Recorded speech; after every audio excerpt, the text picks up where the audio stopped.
Honourable members, the Deputy Speaker.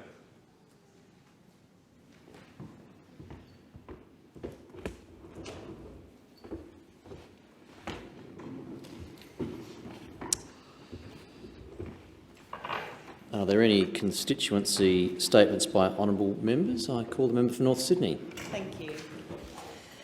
Recent media reports saw our Prime Minister confirm that it made sense to him to relocate SBS from its home of 30 years in Artarmon to an unidentified location in Western Sydney. These reports disappointed many people in my seat of North Sydney. While the Labor Party had announced during the election campaign that they would undertake a feasibility study into this move if elected, the coverage seemed to indicate that the relocation was a foregone conclusion. I took heart from the fact that as our new PM assumed his role, one of his first commitments was to do politics differently. At the time, I took that to mean that decisions like this would be made fairly and transparently and would include an open process of consultation. If that opportunity was to be realised, then surely, following a transparent and open feasibility study, the ultimate decision to relocate would rightly rest with the SBS board and management. SBS provides an invaluable and high-quality service for all Australians, and in the absence of a compelling business case, it makes no sense to relocate this service just for the sake of it. Having recently toured the SBS studios, I was able to see firsthand the state-of-the-art facilities they have created for themselves in a building that they own and are happily occupying.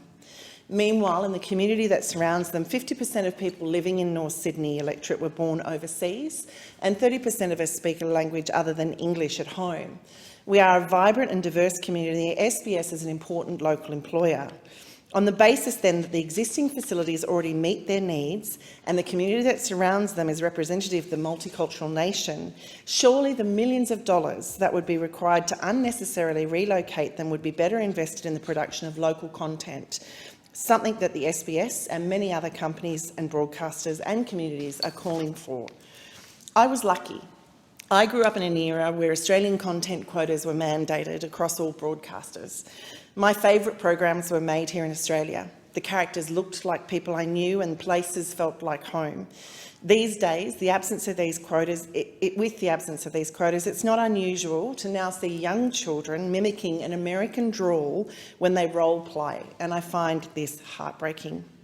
Ultimately, our North Sydney community will need to pull together to keep the SBS in Artarmon, and I look forward to working with our local mayors and state members to make a strong case for it to remain exactly where it is, and for the federal funding to be used more appropriately to the benefit of all Australians and the broadcaster itself.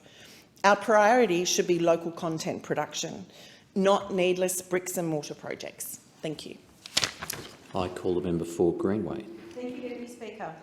With the greatest representation of Western Sydney in our federal cabinet to date, Western Sydney voices are being heard and the Albanese government is delivering for our region through the 2022 budget, including in my great electorate of Greenway. As Western Sydney continues to grow, with suburbs like Riverstone expected to grow by 318% by 2040, we are working to ensure families have sufficient local infrastructure near where they live. This is where the Greenway Better Local Living Plan comes in. It's a plan designed by Greenway families for Greenway families. Our commitments, as promised at the election, include new and upgraded play spaces across Schofields, Tallawong, Riverstone and Grantham Farm, fencing to make existing play spaces safer in the areas of Parklea, Seven Hills, Layla Park, Quakers Hill and Kings Langley, a new and exciting community water play area in Schofields for those hot summer days, and district-scale walking trails in Layla Park, Quakers Hill and Grantham Farm to help better connect residents into local active transport networks. As a mum of two young girls myself, I understand that parents want to provide the very best opportunities for their children, including in the area of recreation. And these commitments are about improving the overall quality of life for families right across Greenway. Another commitment designed to do just that is the North West Sydney Roads Package. You don't have to live in Riverstone to know just how bad congestion is along North West roads like Bandon Road. The people of North West Sydney spend an average of 3 days every year commuting. That's why the Albanese government has committed $75 million to finalise planning and commence initial construction of Bandon and Richmond roads in the North West Growth Corridor. We're also taking the politics out of infrastructure planning in Western Sydney by establishing an expert panel to look at the region's needs. This is an important long-term project for the people of North West Sydney. It will create local jobs and improve the quality of life for residents who've been crying out for action by the New South Wales Government for around a decade. This budget also makes a number of commitments to support Western Sydney jobs, boost skills and assist with cost of living pressures, including 180,000 places for fee-free TAFE and vocational education, making childcare cheaper, an investment pipeline of $120 billion in transport infrastructure, expanding paid parental leave, more funding and more staff to slash the visa backlog, and improving our disaster resilience and preparedness. This government is creating a better future for all, and I look forward to keeping Greenway constituents updated as we deliver on these important commitments. Call the member for Monash. Deputy Speaker, thank you. Deputy Speaker, I've never hidden the fact that I seek advice about my health and well-being from a number of different health practitioners. One of these people, an associate professor, contacted me last week regarding the increase in excess deaths recorded in Australia and around the world over the past 12 to 18 months. The associate professor pleaded with me to share the associate professor's concerns in the Parliament. So, in the associate professor's words, I am very concerned there is no real investigation into the causes of these excess deaths. One must consider all possibilities for the causes of excess deaths, and surely that includes looking at what changes have occurred over the past 2 or 3 years that might be causative factors. These include the coronavirus itself and the implementation of experimental gene technologies. The latter must surely be suspected as a causative agent given the lack of safety data when these jabs were implemented and the high number of deaths and adverse events logged to the TGA adverse events reporting system. More and more information is coming out about the lack of safety data of this treatment prior to it being pushed onto the population worldwide. We know adverse events are seriously underreported in government reporting system. Anecdotally, we knew of the pressure applied to doctors and nurses here in Australia not to speak out against the narrative. I am disturbed that there is no mention in the mainstream media of the possibility that these jabs could be a causative agent. As a medicine and in public health, one must open to all possibilities, particularly when the time course of events and timing of adverse outcomes raises red flags. What appears to be missing is an open and frank scientific analysis to determine the most likely cause of excess deaths in Australia, one that considers the possibility that experimental gene technologies have contributed. The TGA, in my opinion, is not the body fit to inquire in such an inquiry, as it probably needs to be the subject of another independent inquiry into its actions in the last 3 years, especially as it banned the use of the highly effective repurposed medicine ivermectin, resulting in unnecessary hospitalisations and deaths. It is time for the silencing of doctors, nurses, scientists and others with knowledge about health to stop. It's time to investigate whether COVID vaccines have contributed to excess deaths. My medical colleagues who have been close to the front line of care treatment during the pandemic are absolutely in no doubt this vaccine treatment is harming and killing people. 10% of the 17% excess deaths are being put down to unexplained deaths. International groups of medical specialists are attributing most of these excess deaths to synthetic mRNA gene technologies. This is the proverbial elephant in the room. I call the member for Eden Monaro. Thank you, and I'm pleased to present a petition by concerned Australians on the issue of helium-filled balloons. Petition EN 4351 was signed by 3,354 citizens and has been considered by the Petitions Committee and found to be in order. It calls for the prohibition of the release of any number of helium-filled balloons and calls for the regulation of the sale, use of helium to inflate the balloons and to stop the release of helium-filled balloons into the environment. And I'd like to thank my constituent Karen Joines from Bermagui, who has tirelessly campaigned on this issue for many years. We all love balloons, but when they're used outdoors, they can escape into the environment and end up in our oceans or waterways and can cause harm to our precious wildlife. In 2019, the CSIRO found that seabirds are up to 32 times more likely to die when they swallow balloons than any other form of hard plastic. In 2017, as Mayor of the Bega Valley Shire, we successfully moved a motion to ban the release of balloons at council events or on council-managed reserves. At the time, I committed to council to advocate for the banning of the release of balloons at a regional, state and national level, and I'm therefore pleased to seek leave to table this petition today. Has the petition been approved by the Petition Committee? Yes. It has. Is leave granted? Oh, sorry, no leave required. So the document will be forwarded to the Petition Committee for its consideration. Petition is accepted. Thank you. The Raise Our Voice campaign in Parliament was open to all young people aged between all young people in Australia. And I got a letter from Oscar from Bega who wished to raise this issue in Parliament. My name is Oscar, I'm 14 and I'm a high school student from Bega, which is located in the Eden-Monaro electorate. Today I am asking our new Parliament to accomplish the critical task of improving rural healthcare. People living in rural and remote areas are not getting the adequate healthcare they deserve. Arguably, the biggest contributing factor to this is a lack of staffing. The Bega District News reported in 2021 that there were 200 unfilled nursing shifts over a 4-week period. It puts patients, doctors and nurses at risk. Improving staffing in rural healthcare is important as it would improve health outcomes. Living in a rural area is truly a blessing, so I believe that our Parliament could introduce strong incentives such as monetary and educational benefits to boost the amount of doctors and nurses providing healthcare in rural areas.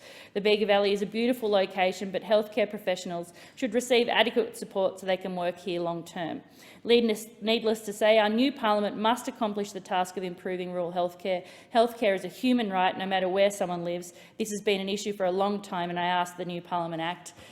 And Oscar, we are doing just that, over 70 budget measures in the regional budget statement. And just quickly, a shout out to the Robo-Rebels Narooma High Robotics team, 2022 Dual Down Under winners at Macquarie University, quarter-finalists in the March 2022 Southern Cross Regionals in Wollongong, and winners of the Breakthrough Award at the Wollongong Regional FLL competition in November 2021. Well done to the students of the Robotics Club in Narooma. I call the member for Wright. I thank you, Mr. Speaker. And it is said in this place that one of the constants here is change. Tide comes in and goes out politically for either side, and has done for 300 years since we've been adopting the Westminster system, not only here in Australia but overseas. And can I say, effective governments are always held to account by effective oppositions. And under the Dutton administration, can I tell you, we will be a formidable opposition, no question.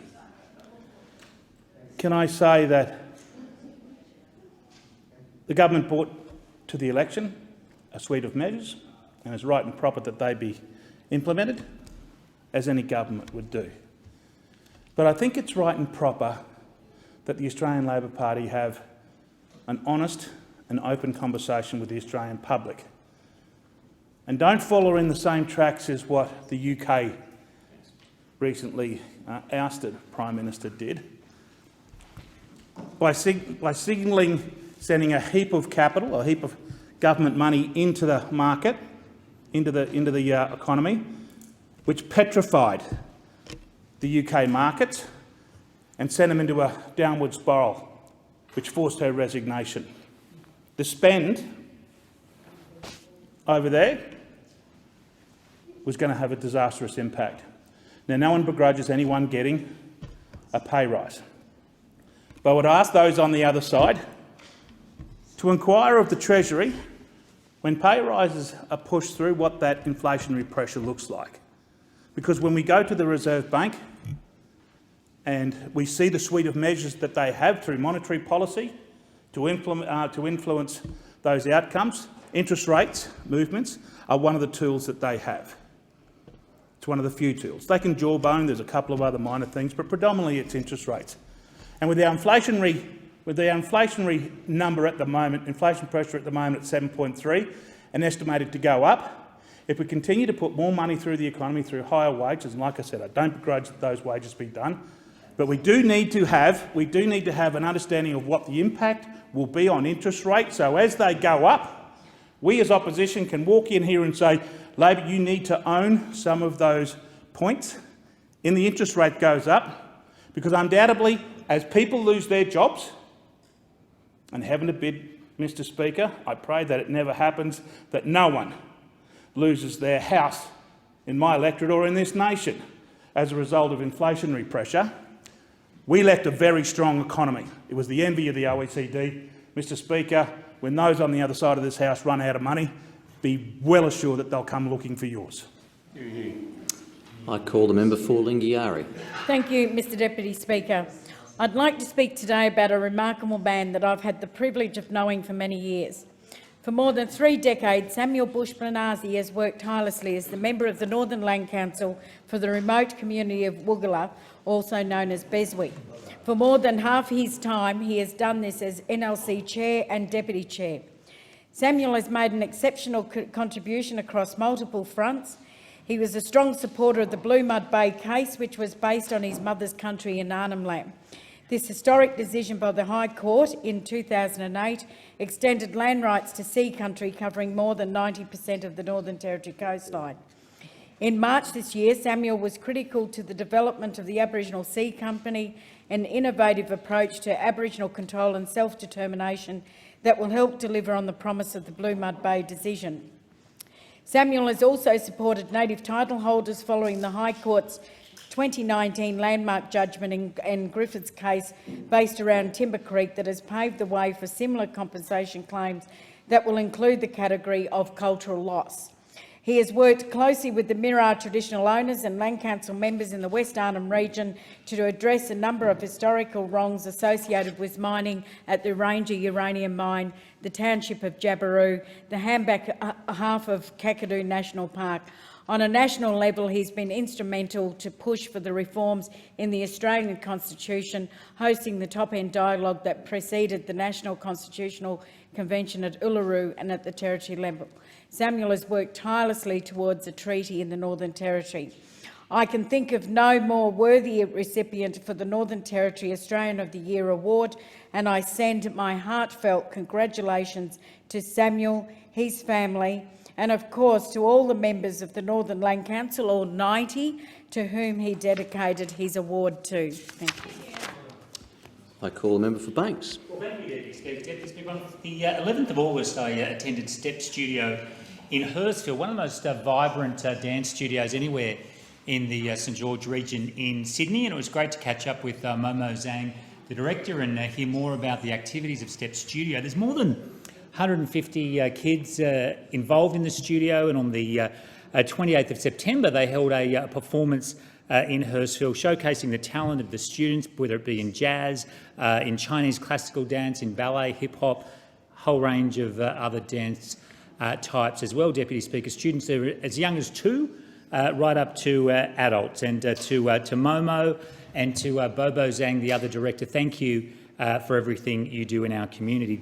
Deputy Speaker, Oatley FC is one of the most vibrant football clubs in my electorate. It has grown remarkably in recent years and now has more than 850 players. It's been incredibly well led by Belinda Stanton, who is an absolute dynamo and has grown this club with a fierce determination. A third of the players in Oatley FC are female, which is a wonderful thing, and that female proportion of the club has grown very substantially in recent times. I want to thank Belinda for all of her work. Also Jason Finlay, who is a very articulate and persistent advocate for the club, and all of the other members of the executive who have done so well to grow Oatley to some 69 teams in 2022.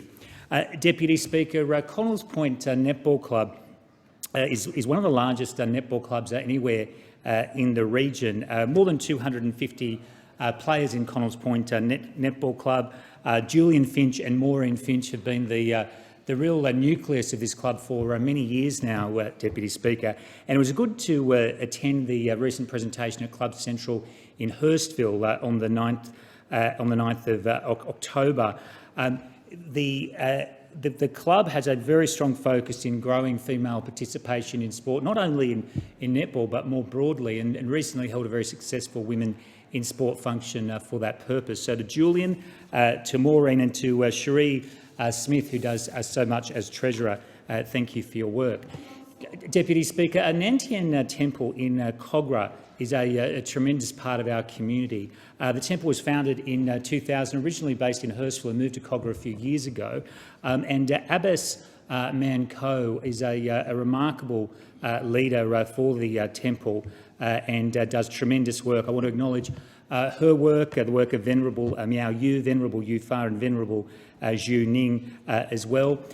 Members of the temple are always in the community, supporting people in aged care centres, raising funds for important community projects, and thank you to everyone at Nantian for what you do. I call the member for Maribyrnong. Thank you very much. In Australia, we're witnessing communities enduring catastrophic flooding far too often. Just weeks ago, my own electorate of Maribyrnong and the neighbouring electorate of Fraser, which I've represented for 14 years, were one of these communities. I visited flood-affected areas in Maribyrnong and Moonee Valley on the day the river peaked and was shocked by what I saw. The Maribyrnong River, usually the heartbeat of our community, a place to gather for picnics and play and park runs, had threatened homes, lives and livelihoods. Many flood-affected residents I spoke to on that day and the next day were overwhelmed with emotion at the losses that they could not even begin to calculate. Yet they still managed to think of others. People put everything aside to help neighbours. I heard stories of elderly residents unsure and reluctant to abandon their homes in the rapidly rising river, places which they'd raised their families, had their memories. It was these older community members whom neighbours rallied around and rescued.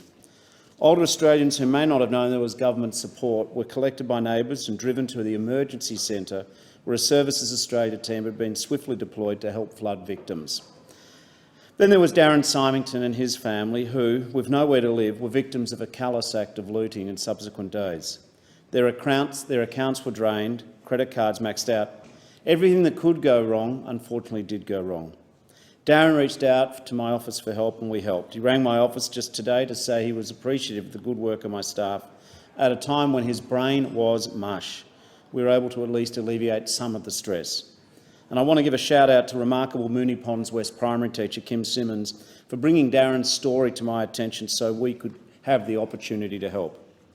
The list of people I wish to acknowledge is far too long for the brief time allocated today, but I want to mention the Victorian State Emergency Service, who did at least 60 rescues, Maribyrnong City Council, led by their Mayor Anthony Tran and CEO Celia Haddock, Moonee Valley Council and their CEO Helen Shui and Councillor Rose Iser in particular, Victorian Government staff, members of the Victorian Police and, of course, all the volunteers. I also want to acknowledge the council workers, the unsung heroes who have been doing the work on that day and ever since. I acknowledge our federal member for Fraser, Daniel Molina, who's been remarkably diligent, state members Katie Hall, Ben Carroll and Danny Pearson. And because floodwaters don't respect electoral boundaries, the wonderful people in my Maribyrnong office have fielded hundreds of calls and helped anyone who needed assistance, regardless of their address. But, Deputy Speaker, my biggest thanks are reserved for the people of the Maribyrnong River Corridor. I love our neighbourhood. I admire their spirit and resilience, their willingness to put their own needs aside to help others. It has just been humbling. Thank you. I call the member for Cowper. Thank you, Deputy Speaker. Well, Deputy Speaker, my office has been inundated over recent weeks with calls, letters and emails from every facet of my electorate of Cowper on the mid-north coast that raise concerns about the increasing cost of living. And one of the most poignant examples to come across my desk was from the prominent local businessman Peter Ferros from Dorrigo. If you live in Dorrigo, you'll know Peter and his wife Lois, and if you're from the mid-north coast, you'll know the success story that is the Dorrigo Hotel. Peter is concerned that he will need to pass on additional costs to his customers, that being the increasing electricity costs. Dorrigo is not a town awash with influence. Its residents are hard-working and humble, and the average median weekly household income is under $800. Concerned with the increase he has already begun to see in his quarterly bills, Peter engaged an independent electricity broker to find him the best deal. The cheapest tender that was provided was an increase of $25,000 per year. $25,000. That's a 59% hike on his current spend. And the primary reason provided for the increase was the closure of Liddell Power Station and the early closure of Eraring Power Station. It wasn't inflation, it wasn't the war in Ukraine, it was the fast-track closure of existing power station. And Peter is genuinely concerned, and I note the interjection by the member for Jagga, who has suckled on the teat of the ABC and never been in business and not concerned about business owners, about how difficult it is for people in businesses. Thank you. Deputy Speaker, how are we allowing the closure of critical infrastructure? Point of order. Member for Jagga has required you to withdraw the comment. The reflection on the ABC. I withdraw. It assists the House. I give the call to the honourable member. How are we allowing the closure of critical power infrastructure without a viable alternative? I understand the desire to reduce our reliance on coal now and into the future, but how are we as a government okay with closing power stations immediately and negatively impacting on so many vulnerable people? We're seeing increasing mortgage rates and sky-high inflation. Is this not cutting off our nose to spite our face and reaching for a photo opportunity rather than truly safeguarding our communities, particularly our most vulnerable? Deputy Speaker, enough of the woke. It's time to wake up, face reality and provide an actual plan. I thank the honourable member for his contribution. Are there any constituency statements by honourable members? And I give the call to the honourable member for Reid. Thanks, Deputy Speaker. Last week I had the privilege of attending the New South Wales Australian of the Year Award, and if you ever want to be uplifted, this is the event to go to. It was a real honour to meet the nominees and hear about what inspired them to do the work that they do to make our country a better place. They looked around at what was and imagined what could be. They imagined a community where we were supporting and caring for each other. And it's a message that we can all take to heart. And I want to make mention of two people in my electorate who have lived out that ethos. Abla Kaldus was named last year's New South Wales Senior Australian of the Year, and hers is a remarkable story. She moved to Australia from Egypt as a teenager, trained to be an accountant, got married and had 5 kids, and then started volunteering with a group to shelter women and children fleeing domestic violence. And it is here where Abla became a champion for her community. In 1983, she helped set up Australia's first welfare service for Muslim women, the Islamic Women's Welfare Association. The group would sometimes even personally house women and children fleeing violence until alternative accommodation could be found. 4 decades later, Abla is still working tirelessly for her community. The centre she helped set up all those years ago now has 50 volunteers and staff and has branched out to also provide anti-discrimination forums, school readiness and cooking programs and youth camps. She says of the centre she helped set up, "Working in this centre is my life. I have 5 children and they all say, 'This is your 6th child.' I spend nearly every day there."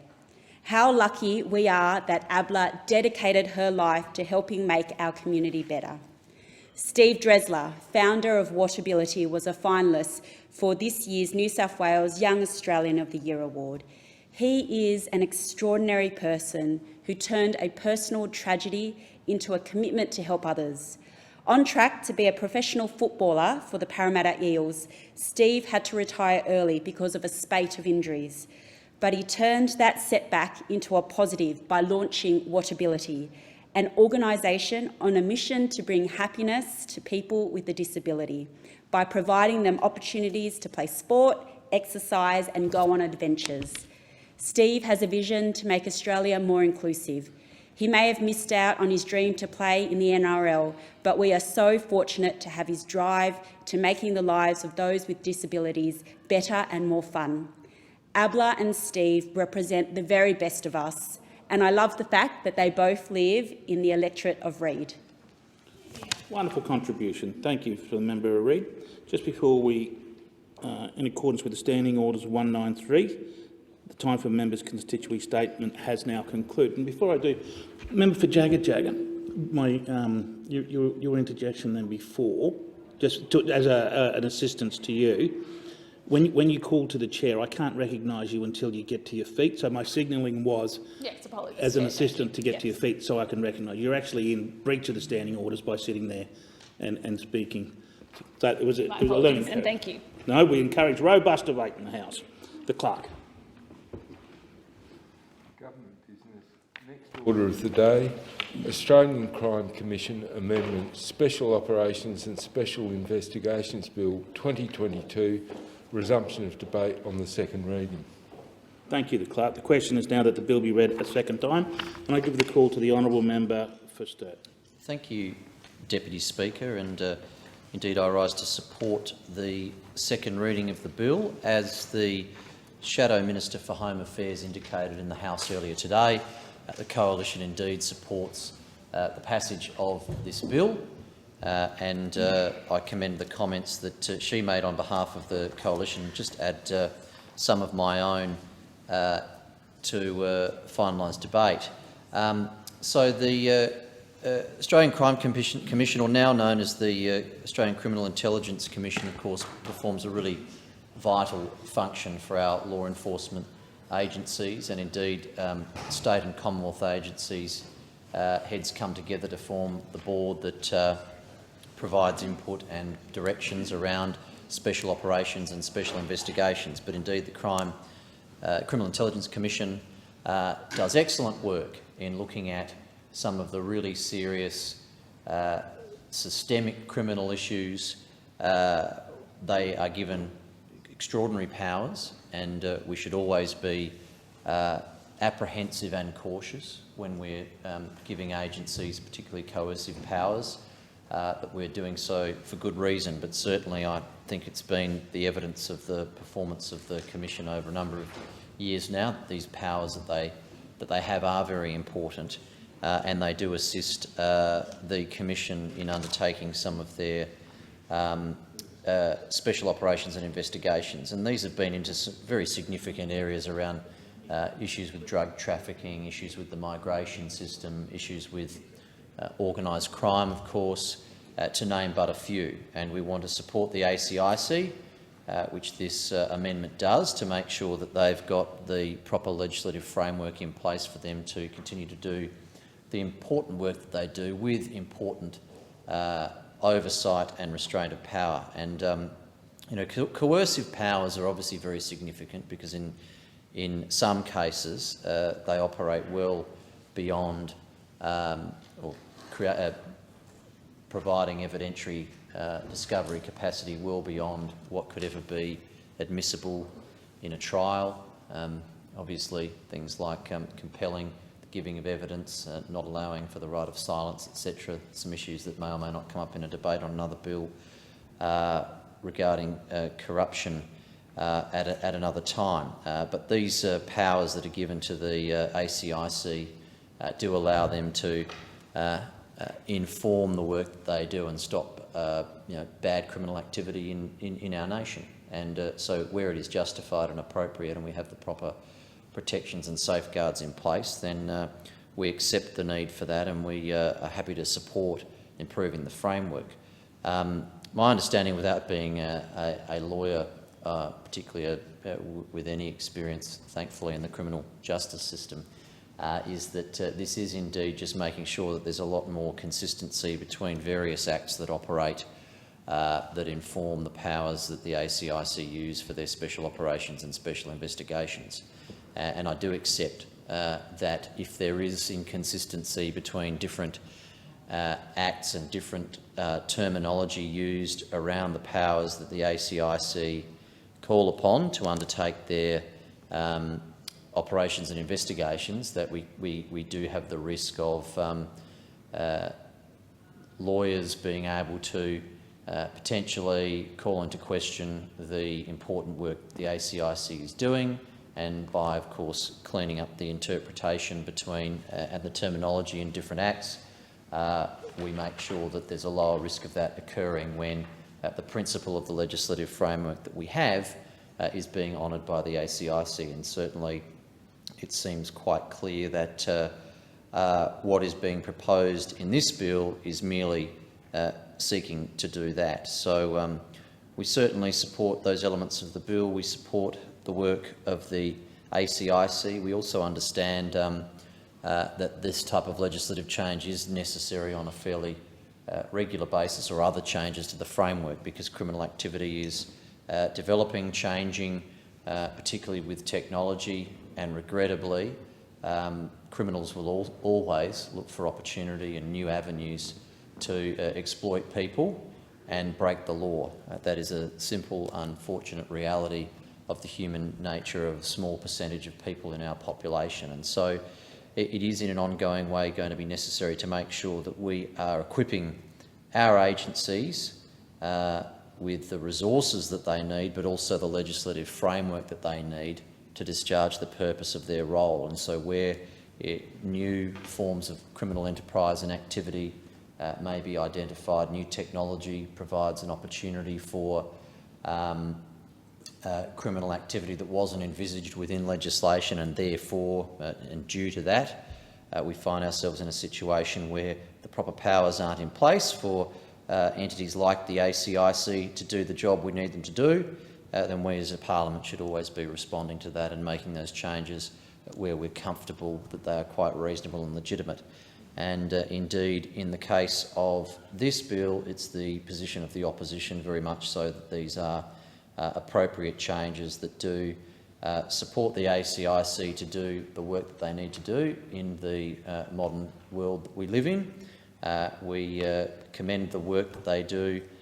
We wish them well, and of course very happily support the second reading of this bill. I commend the bill to the chamber. I thank the honourable member for Sturt for his contribution. Given there are no other speakers, the debate is concluded and put the question. All of that opinion say aye. Those against say no. I think the ayes have it. The clerk. Second reading, a bill for an act to amend the Australian Crime Commission Act 2002 and for related purposes. If no member wishes to consider the bill in detail, then I'll put the report question immediately. The question is, member for Sturt. The question is, the bill will be reported to the House without amendment. I'll put the question. All of that opinion say aye. Aye. Those against say no. The ayes have it. Clerk. Government business. Next order of the day. Education Legislation Amendment 2022, Measures Number 1, Bill 2022. Resumption of debate on the second reading. The question is that the bill now be read a second time, and I give the call to the honourable member for Moreton. Thank you, Deputy Speaker. As you know, education is the cornerstone when it comes to building a better life. Equity in education is vital to make sure all Australians have the same opportunities. In an egalitarian nation, education shouldn't be about the haves and the have-nots. Education should be for everyone. It is the great transformational social policy. It's one of the reasons I became a teacher many years ago. 11 years of teaching English, geography, history. Yes, a noble profession, and that is why the Albanese government is removing the discount for people who can pay their HECS help fees up front. This initiative amends provisions to remove the 10% discount on upfront payments made by HECS help students. This will ensure that all students pay the same amount for the same courses, regardless of their ability or their parents' ability to pay up front. This is a commitment that the Labor government took to the last election, and we're now delivering on our promise. Pretty simple electoral contract that we have. We make a promise, we take it to the election, and then in government we carry it out. This upfront discount was reintroduced by Prime Minister Morrison on the 1st of January 2021, not that long ago, but it allowed students who have the financial capacity to pay upfront for all or part of their contribution to get that discount. I'm not sure how this is fair or equitable to differentiate the amount a student will pay for their course based on how much money they or their parents have. So in essence, this meant that someone who was fortunate enough to have the financial support from a parent, grandparent or family member gets a financial head start compared to someone who doesn't. The removal of this unfair discount will promote equality, so students will pay the same amount for the same degree. Equal education for all. With the removal of the discount set to take effect on the 1st of January next year, it's projected to save $144 million over the forward estimates. These savings will help to fund the extra 20,000 new university places that the Albanese government announced it will make available. It was pleasing to hear Minister Clare state that these extra 20,000 university places have been allocated to support students who are currently underrepresented in our universities. And I remind you, Deputy Speaker, about who that is. Students from poorer families, students from regional Australia, First Nations students, Australians with a disability, and students who are the first in their family to ever set foot in a university. Could I say a bit of a shout-out, Deputy Speaker, to the people from my Year 12 class 40 years ago, 1982. Doesn't seem that long ago, but 40 years ago. We're actually getting together at the end of this month to celebrate our class, but I came from a little country town, St George, so little country town where not many people did go to university. If we can give that little bit of a boost to those kids in the bush, I know it's something that many in the National Party would appreciate. And I'll repeat again that education is a cornerstone of building a better life. It certainly gave me so many opportunities in life. So I look forward to finding out what the people from St George State High who graduated in 1982 are getting up to in their life when we catch up at the Aussie later on this month. But education should be available to every Australian, no matter their financial position or their postcode. Another important part of this amendment is the extension of fee help loan fee exemptions. The fee help loan fee was initially waived as a COVID-19 relief measure that started back in April 2020 and was ceased on the 31st of December last year. The Albanese government understands that there are still plenty of students who weren't able to work to support their study, and this extension of the exemption until 31st of December this year will help them out greatly. This extension is expected to help around 30,000 undergraduate students who access fee help, allowing them to continue their studies. The loan exemption will be automatically applied for student loans submitted by a provider to the department after the passage of this legislation. Loans made for units of study with census dates between the 1st of January this year and the commencement of the measure will be adjusted accordingly. So, whilst we're, as a rule, against retrospectivity, on this occasion it's a good thing, Deputy Speaker. Another major initiative in this bill is to allow students undertaking micro-credential courses as part of the Australian Government's micro-credential pilot to be eligible for fee help. Micro-credentialing is a modern educational trend that's perfect for today, with these short, sharp courses fast-skilling the workers that businesses need right now. With the current worker shortages in every industry, in every region, every street, in every town, basically, in Australia right now. So micro-credential courses allow people who may work broadly in a particular industry to quickly ascertain new skills to meet demands or get that promotion. It is also great for people looking at re-entering the workforce in a new industry and to gain the relevant skills to do this. What this bill will do is amend the Higher Education Support Act that relate to fee help eligibility to allow these micro-credentialing students to be eligible for fee help. The larger micro-credential pilot program encourages universities to deliver and develop new courses to help build a more highly skilled workforce through more flexible and industry-focused models of higher education. Deputy Speaker, we want to have a robust and skilled workforce of Australians ready to engage and work in the new and industries of the future. This financial assistance through fee help will help us build it through micro-credential courses. Order. A division has been called for in the House. The proceedings are suspended to enable honourable members to attend the division. The proceedings will resume when the Chair of the Federation Chamber is resumed at the conclusion of the division or subsequent divisions.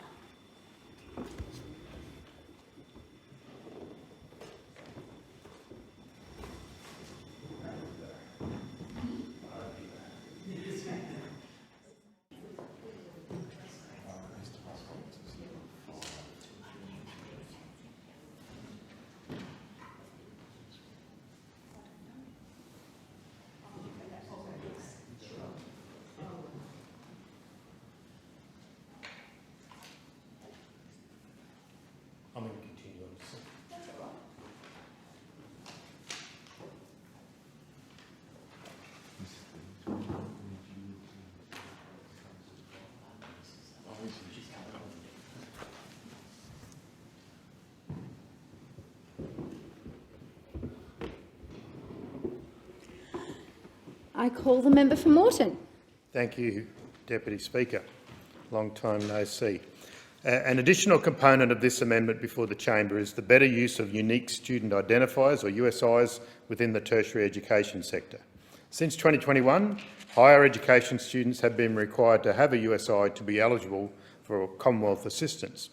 However, there was not a requirement for students to provide their USI to their higher education provider or the Secretary of the Department of Education. Now, this has meant providers who are required to report students' USIs to the department have had difficulties complying with the reporting requirements, as they've experienced difficulties in actually collecting that data from their students. This, of course, has impacted the broader policy aim of the USI to be used as a student identifier right across the tertiary education sector. So this measure, as part of the amendment, addresses this issue directly by clearly linking the students' provisions of a valid USI with the eligibility to Commonwealth assistance and a requirement to provide this to the provider or the department. This may simply be a technical change, but a change which will make life much easier for the tertiary education sector, and they need all the help they can at the moment. This is a change requested by higher education providers, and these changes were drafted after feedback received by the department. This is an excellent example of the Albanese government listening to and working with stakeholders to achieve good outcomes for everyone. And this amendment will also introduce consistency across the citizenship and residency requirements for New Zealand citizens accessing Commonwealth assistance. We'll introduce the requirement for New Zealand citizens to be resident in Australia for the duration of a unit of study to be eligible for HECS help assistance and fee help assistance for that unit. Right now, under existing arrangements, New Zealand students have been able to undertake study outside of Australia while accessing our fee help scheme. This flies contrary to the policy intention, which is that New Zealand citizens who want to access Commonwealth assistance should be residents of Australia while studying. As a government, we also understand that sometimes life throws up some challenging circumstances for everyone, and students aren't immune to the challenges of day-to-day life. That's why this amendment provides exclusions for residency requirements for the entirety of the study unit, where a student had intended to reside in Australia, but through something like COVID, where travel restrictions applied, they weren't. So we don't want to punish them, basically, for wanting to study in Australia. All current students will not be affected by this change, as this measure will only apply to students seeking Commonwealth assistance in relation to a unit of study with the census date on or after the 1st of January next year.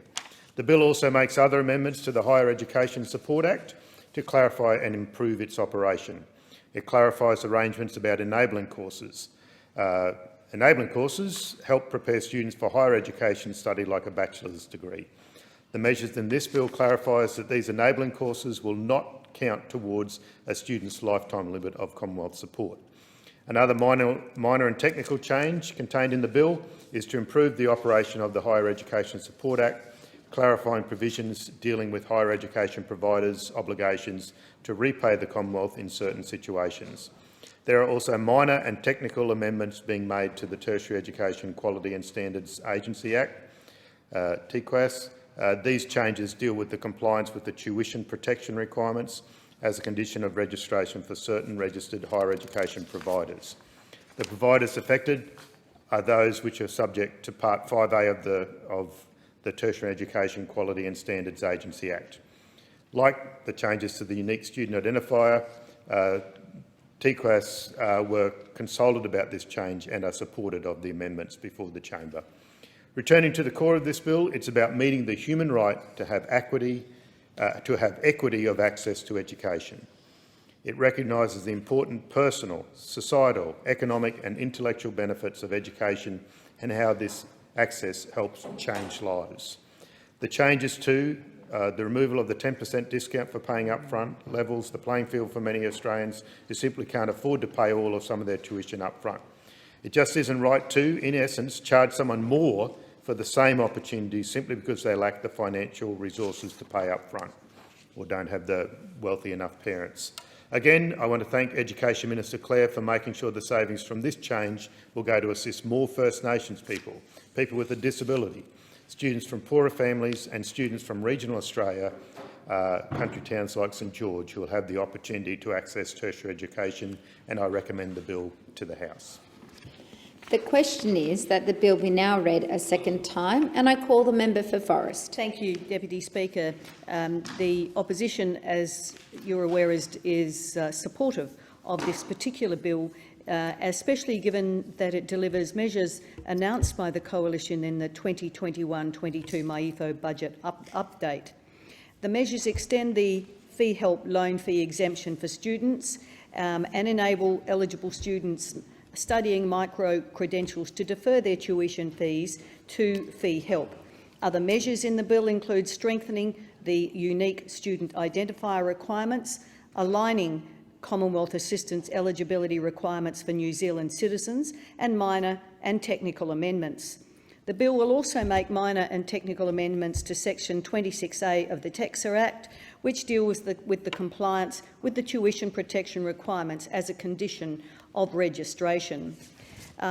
There are a range of, in helping with the vet fee help loan exemption, this extension that is within the bill extends that loan fee from 1 January 2022 to 31 December 2022, ensuring and encouraging students who have access to fee help who've been financially impacted by the effects of COVID-19 pandemic to commence and continue their study in 2022, expected to assist approximately 30,000 undergraduate students. Really important measure, Deputy Speaker. And the fee help eligibility for micro-credentials, also allowing students to undertake micro-credentials delivered as part of the Australian Government's micro-credentials pilot to be eligible for fee help. The New Zealand citizen requirement, there's been changes in there too, as the previous speaker discussed. The requirement for students to provide their unique student identifier to be eligible for help, assistance and to study as a Commonwealth-supported student. There are minor and technical amendments to HESA and amendments to the TEQSA Act also contained in this bill. There's the removal of the 10% HEX help discount for upfront payments of student contribution amounts. And I would note at this point, Deputy Speaker, that the current HEX debt in Australia sits at $52.7 billion. And the last budget of the Coalition Government committed almost $20 billion towards higher education as part of our record $115.1 billion in total government funding for universities between 2019 and 2024. There was $95.2 billion in teaching and learning and $19.8 billion in research.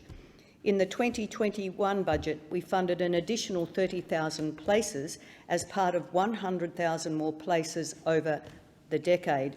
We've got a very strong commitment to rural and regional education and saw this very directly in so many ways, whether it was the regional university centres, and I make no apology, Deputy Speaker, for focusing on rural and regional, given that that is the people that I represent. And I look back to some of the issues that we had to deal with during our time, and I remember when Labor was in government and the then Minister for Education excluded inner regional students from access to youth allowance, which had a massive impact in my region and right around more of the inner regional areas around Australia. This was a really serious issue for young students who could not get access to and couldn't afford to go to university and follow their dreams, and it was something that we fought very hard on.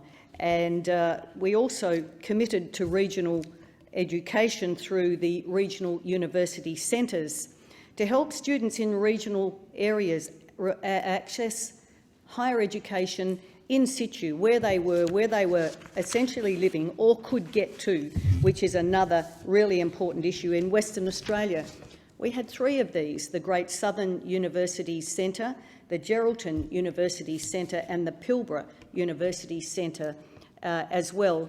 And I got to open officially the one in Albany and saw firsthand just how important this is to those young people in the region who were looking to improve their skills and improve their opportunities in life not just in education.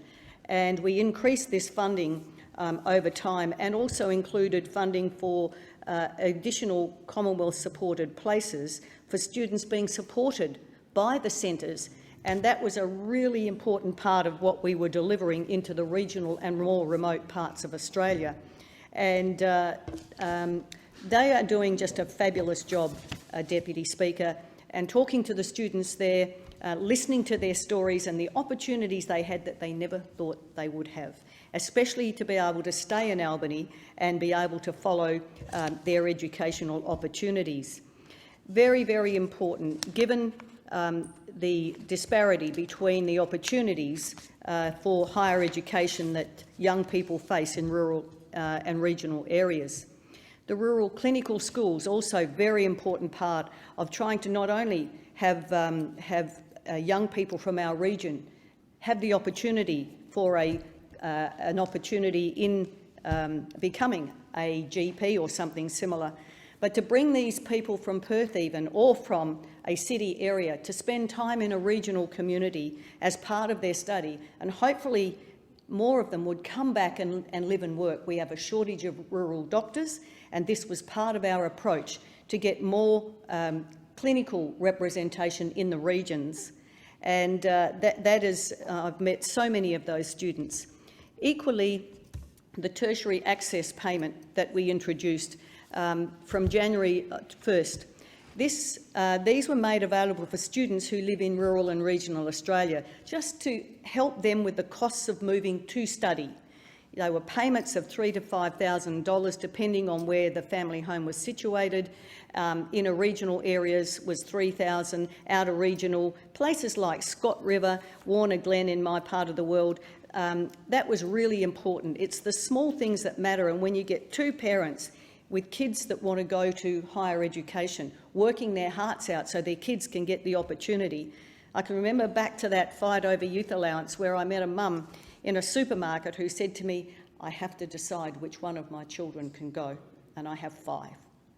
And that, if there was ever some wind beneath my wings to fight hard for rural and regional, that certainly was it.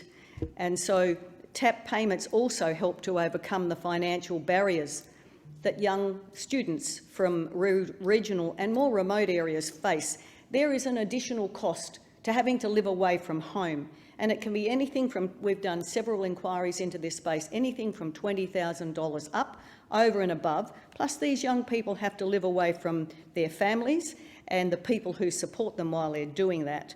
And the research and evidence shows that if you live in a rural or regional area, you're 50% less likely to have a university degree by the age of 35 than people who live in the city, because they have direct access. And this really is an important opportunity that we keep giving young people who live in the regional areas. I also worked hard to get a University Department of Rural Health into ECU, Edith Cowan University in Bunbury, in my electorate. This was something we are so short of allied health workers, not only the GPs that I referred to through the rural clinical school, but also through allied health workers that we need. So I must admit, fought hard for this one, because this is so important in our region. We have a very fast-growing region, but also one that is very, very attractive to people who are retiring and choosing our part of the world to spend their years in retirement. But that increases the demand for not only for GPs and specialists, but also for allied health workers. So we really need to make sure we're training more of those people in situ so they stay with us. And they, you know, so many of the people I meet love what they do. They love looking after our more senior citizens, or even just being in the health system. And to have them able to have this training at ECU in Bunbury is fantastic for the Southwest. And I was so pleased to be able to get this over the line. And Edith Cowan will prove to be a very sound partner in this program. And they will be the 22nd university to provide increased rural and regional and remote training across Australia under this program.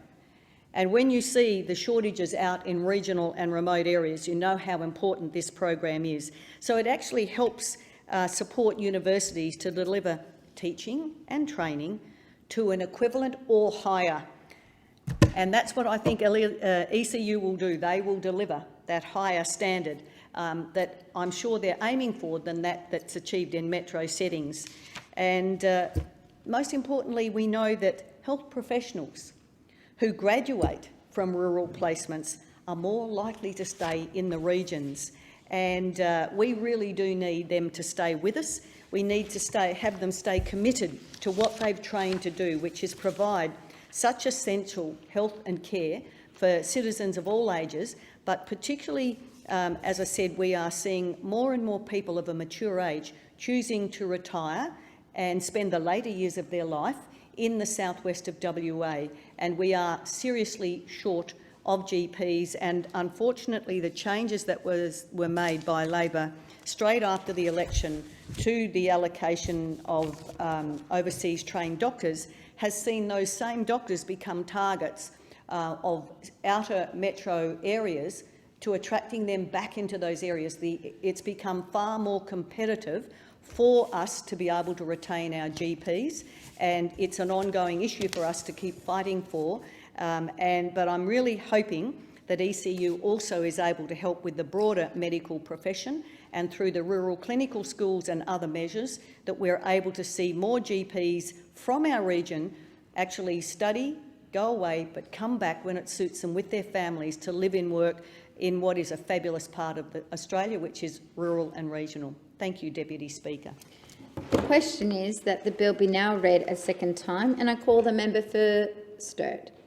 Thank you, Deputy Speaker. I rise to support the second reading of the bill and commend the contribution from my colleague, the member for Forrest, and as the opposition indicated in the Shadow Minister's contribution earlier today, the Coalition supports the passage of this bill. There's a couple of key elements I'll touch on, but firstly I just want to start by taking the opportunity to commend the tertiary sector, and in particular the three universities in my home state of South Australia: Adelaide University, University of Adelaide, University of South Australia and Flinders University.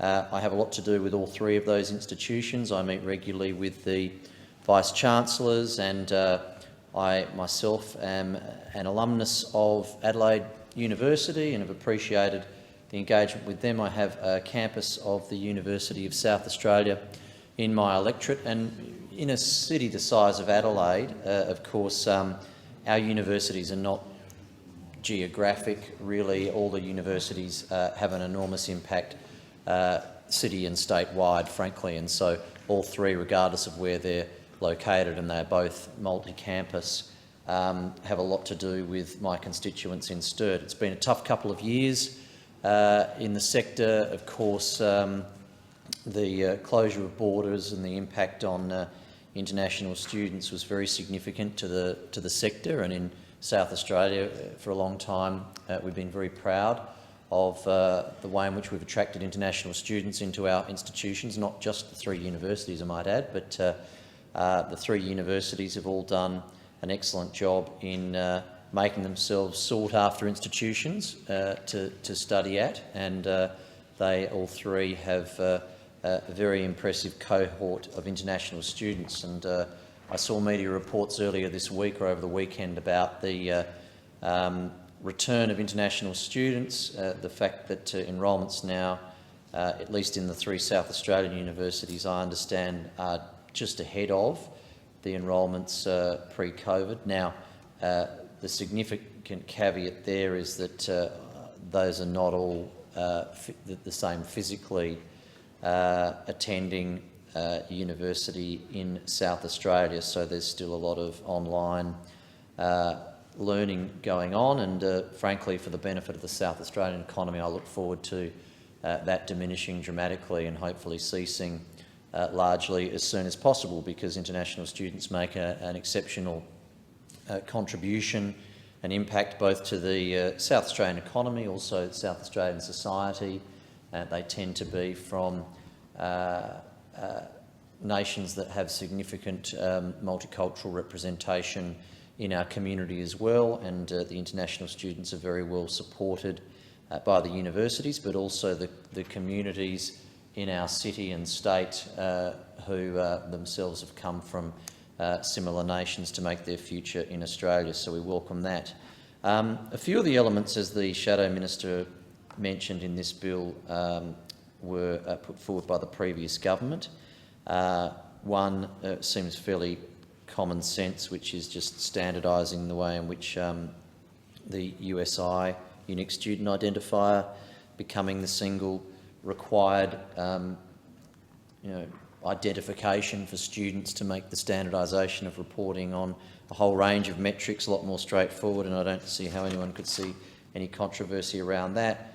I commend and welcome the making easier access for enabling courses for people to not have that the enabling courses applied against the limitation that would be put around on how much Commonwealth support they can receive, so that we can be providing a better pathway towards university qualifications for people that need to undertake some of those enabling courses that bridge the gap between them having access to undergraduate-related courses or not.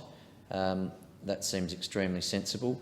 The one that is probably the most noteworthy that we have indicated we're happy to support is to remove any form of discount that's provided to upfront fee payers. And the way in which the public accounting works for HECS has always fascinated me, because of course it is effectively using the government balance sheet and a significant discount to boot to support the financing of student loans, which is excellent. No one wants to see any curtailment around supporting everyone with the financial burdens of accessing higher education in this country. And so indeed, HECS has been an excellent system that I myself have availed myself of with my undergraduate degree many moons ago, as I did with fee help for a postgraduate degree. So that's indeed excellent. This, of course, does remove any discount that's provided where any portion, either the entirety or changes were made that even required a minor element of an upfront payment to apply a discount, and that removes that. And the indication from the government is that has a significant return of revenue over the forward estimates. I understand all of the arguments that I won't litigate around the pros and the cons of providing any discount for upfront payment, but indeed in this case we in the opposition are happy to support the government in that reform as well. So to reiterate, I indeed support the bill, thank all of the tertiary institutions in particularly in my home state of South Australia, but across the country, who have had challenges over the last few years which no one could have predicted. We're very proud of our tertiary institutions in this country. The size of our international student cohort demonstrates that they are held in high regard across the globe, and we hope that the years ahead are much more smooth, predictable, and indeed see our higher education institutions continue to flourish even further. With that, I commend the bill to the chamber. The question is that the bill be now read a second time, and I call the member for Brisbane. Thank you, Deputy Speaker. It is well known that we are currently living through a cost of living crisis. Families are struggling to put food on the table, rents everywhere are skyrocketing, and income support is still woefully inadequate. And university students, who are often forced to live on income support well below the poverty line, study full-time, and are now faced with rents rising at rates far outpacing inflation and their own incomes. Students and young people seeking higher education must oftentimes work additional jobs just so they can support themselves through their education. On top of this, student debt across the country is increasing at an exorbitant rate. On the 1st of June this year, student debt, or HECS debt, was indexed at 3.9%. This is a substantial increase from last year, where the figure sat around 0.6%. As a result, we're now in a situation where many students are paying off their HECS debt at a slower rate than it is accruing interest. potentially leading to situations where students can never fully repay their debt, or where the cost of their degree balloons to even more unsustainable levels because they don't have the income to match the indexation rate. Concerningly, due to predicted increases to the inflation rate, it's likely that indexation could approach nearly 10%. Such a high rate of indexation will make taking on HECS debt impossible for many students and force those studying to cease their education for fear of attracting a debt they will never be able to pay off. In my electorate of Brisbane, it is home to many higher education institutions and to one of the youngest populations of any federal electorate. Many of these students have spoken with me about the challenges of studying up to 40 hours a week on top of having to work unsustainable hours because the rate of income support is so low that they aren't able to cover their basic expenses like rent and food. Many of them have spent entire years navigating the challenges of virtual learning in the wake of the pandemic. And after years of struggling to make ends meet and achieve the results they want, they're still left in tens of thousands of dollars of debt. The system urgently needs reform. And once again, we're seeing Australian students be left behind. We're falling far behind our international counterparts as well, who appreciate the value of making education more accessible and affordable, and who have seen the vast economic and social benefits that have come from expanding free public education to include the tertiary sector. New Zealand has adopted a policy of a one-year fee-free higher education. Even the United States has taken steps to cancel up to $20,000 of student debt. Once again, Australia is left playing catch-up. And tertiary education has the potential to be an incredible force to boost the skills and research capabilities of our country. We need to value it with the importance it deserves. We need to properly fund higher education, and we need to ensure it is accessible to Australians of all backgrounds, regardless of class, background or postcode, because every Australian deserves access to the world-class education we have the potential to provide. We need to give those Australians hope that the financial barriers they face do not make them undeserving of the education they want. And the Greens welcome this action that the government is taking on this bill, particularly changes to ensure that all students pay the same rate for courses they are enrolled in, regardless of their ability to pay up front. This is a small step, but we must continue the process of reforming how we value education in this country. Because the positive outcomes of higher education are numerous and far-reaching, whether it's increases to innovation, higher workforce productivity, or workforce specialisation, we must value higher education and the improvements it brings to both our economy and society as a whole. And if we are to truly recognise the value education brings to Australia, we must make it universally accessible for all Australians and remove the financial barriers in place, particularly during the cost of living crisis we currently are in.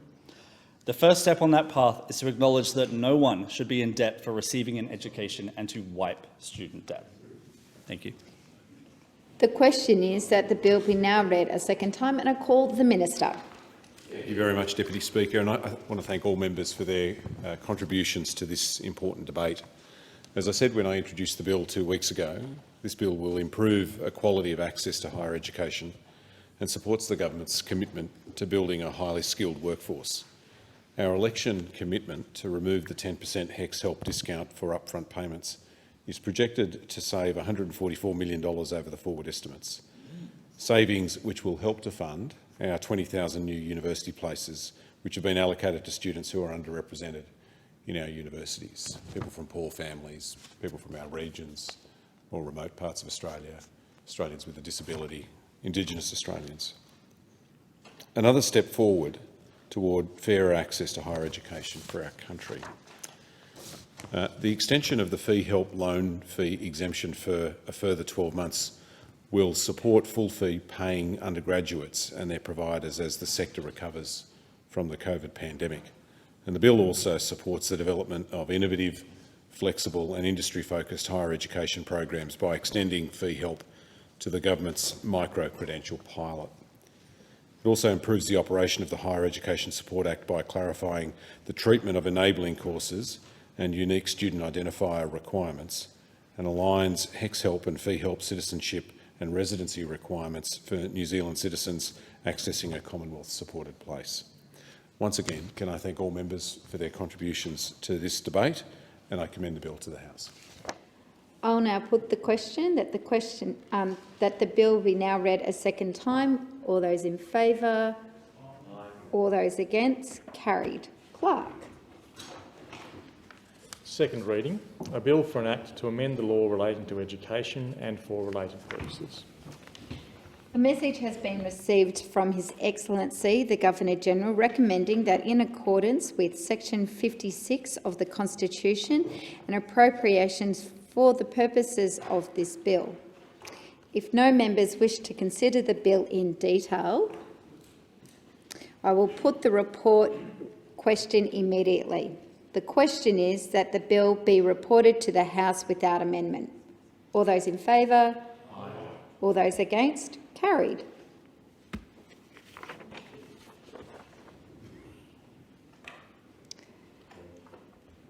Clerk. The government business, next order of the day, Privacy Legislation Amendment, Enforcement and Other Measures Bill 2022, resumption of debate on the second reading and the amendment moved by Mr Leeser. Yep. The original question was that the bill be now read a second time. To this, the honourable member for Berowra has moved an amendment that all words after that be omitted with the view to substituting other words. The question is that the amendment be disagreed to, and I call the member for Moreton. Thank you, Deputy Speaker. And I rise to speak on the Privacy Legislation Amendment, Enforcement and Other Measures Bill 2022 without referring to the member for Berowra's contribution, but the original bill is a clear demonstration of the Albanese government's commitment to taking privacy, security and data protection seriously. There aren't many people in Australia that haven't had to face the reality of some of their personal data being accessed after the recent Optus, Medibank and MyDeal cyber attacks and many others that have been in the media. I think everyone now has a better personal understanding of the potential for the serious financial and emotional harm that can be caused by a data breach. Since the reporting of the Optus data breach, Queensland Transport and Main Roads have had more than 180,000 applications from Queenslanders to change their licence numbers. Locally, at one of the Transport and Main Roads service centres in my electorate, in Sherwood, there were lines of hundreds of people wanting to apply for a new licence number. Transport and Main Roads reported that in the first 2 days where Queenslanders affected by the Optus data breach could apply to change their licence, they received 16,000 applications to do so. Compare that with an average 5-day week. A normal 5-day week, TMR would process around 30 applications, 30. So you can see what one data breach can do. So just a little difference to normal operations, and this highlights the sheer size and effect this data breach had on Queenslanders, but obviously all around the nation. This has emphasised the need for all levels of government, for all businesses and all organisations to have an obligation to make sure they're protecting Australians' personal data. And the bill before the chamber will provide Australians with confidence that their data will be protected in 4 ways. 1, significantly increase the penalties, so the stick is there. 2, giving the Australian Information Commissioner new powers to make sure that that stick is wielded properly. Strengthening the notifiable data breaches scheme and giving greater information sharing powers to the Information Commissioner and the Australian Communications and Media Authority. The Albanese government has moved swiftly at every stage of its response to the Optus data breach. Unlike the Abbott-Turnbull-Morrison governments that sat on their hands and ignored the many cybersecurity warnings handed out over the past decade. In contrast, the Labor government's response has helped assure Australians that their compromised identity documents can be replaced. We assisted with coordinating actions between agencies and took steps to enable Optus to share information with financial institutions to detect and prevent fraud. This bill is yet another example of the Albanese government making decisions and acting on the many new challenges we all face in the fast-changing digital age. Returning to the first point, this bill will provide Australians with confidence their data will be protected by increasing penalties. This will increase the actual penalties for serious or repeated breaches of privacy. Right now, a penalty for a serious repeated breach is $2.2 million. This bill will increase the penalty to not more than the greater of $50 million, or 3 times the value of any benefit obtained through the misuse of information, or if the value of the benefit obtained cannot be determined, 30% of a company's domestic turnover in the relevant period. in anyone's language, that is a substantial increase and moves penalties away from just being the cost of doing business to a substantial incentive to increase and invest in cyber and data safeguards and protections to look after Australians. These new penalties mirror those proposed in the government's More Competition, Better Prices bill, ensuring an alignment of penalties across Australian privacy and consumer law. Importantly, these new penalties meet the community's expectations about the importance of protecting their personal data. The second component of this bill is about strengthening the Notifiable Data Breaches Scheme. It does this by empowering the Information Commissioner to assess an entity's compliance with the scheme's requirements. These assessments are an important educational tool, and this power will assist entities in ensuring that they're actually meeting all of their requirements. The Information Commissioner will also have new information gathering powers in regard to the scheme's reporting and notification requirements. This is necessary to provide the Information Commissioner with a comprehensive understanding of the information that may or may not be compromised in a breach. It will allow the Commissioner to assess the particular risks to individuals and to take actions, such as issuing a direction for the entity to notify individuals who have been affected by a data breach, so to avoid the cover-up. The third part of this bill is to deliver more powers to the Information Commissioner to resolve privacy breaches, such as powers like empowering the Commissioner to publish notices about specific breaches of privacy or otherwise ensure those directly infected are informed, enabling the Commissioner to compel entities to undertake external reviews to improve practices to reduce the likelihood of committing a breach again in the future, to provide the Commissioner with new information gathering powers to conduct assessments, new infringement notice powers that can be used if an entity fails to provide information without the need for protracted litigation. We will also ensure, even in this globalised world, that Australia's privacy laws remain fit for purpose, and this bill will do so by ensuring this Privacy Act can be enforced against global technology companies.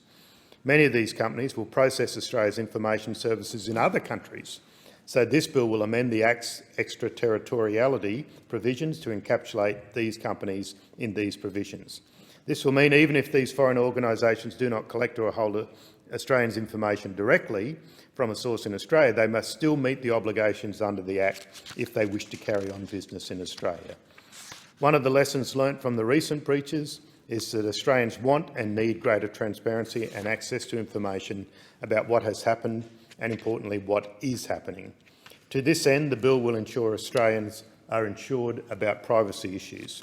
It will provide the Commissioner an express power to publish a final determination following a privacy investigation and information about a final assessment report. The Commissioner will also be able to publish information about other matters, such as an update about an ongoing privacy investigation, if it is in the public interest. The Commissioner will also be able to share information with enforcement bodies, alternative complaint bodies and privacy regulators for the purpose of the Commissioner or the receiving body exercising their functions and powers. The Australian Communications and Media Authority will also be provided with better powers to share information within government for enforcement purposes. This will drive better cooperation between regulators in order to deliver better outcomes for Australians. Now, we have heard from the opposition complaint after complaint about the Albanese government not acting fast enough. However, when you look at things into perspective, those exact same people who complained the loudest about a lack of action need to have a good, long, hard look at themselves in the mirror. Many were part of the Abbott-Turnbull-Morrison government that for almost a decade did close to nothing. Ultimately, no online privacy code was ever finalised or introduced to Parliament. To make matters even worse, their proposed code wasn't even linked to responding to data breaches. It didn't contain any measures to improve the Notifiable Data Breach Scheme under the Privacy Act.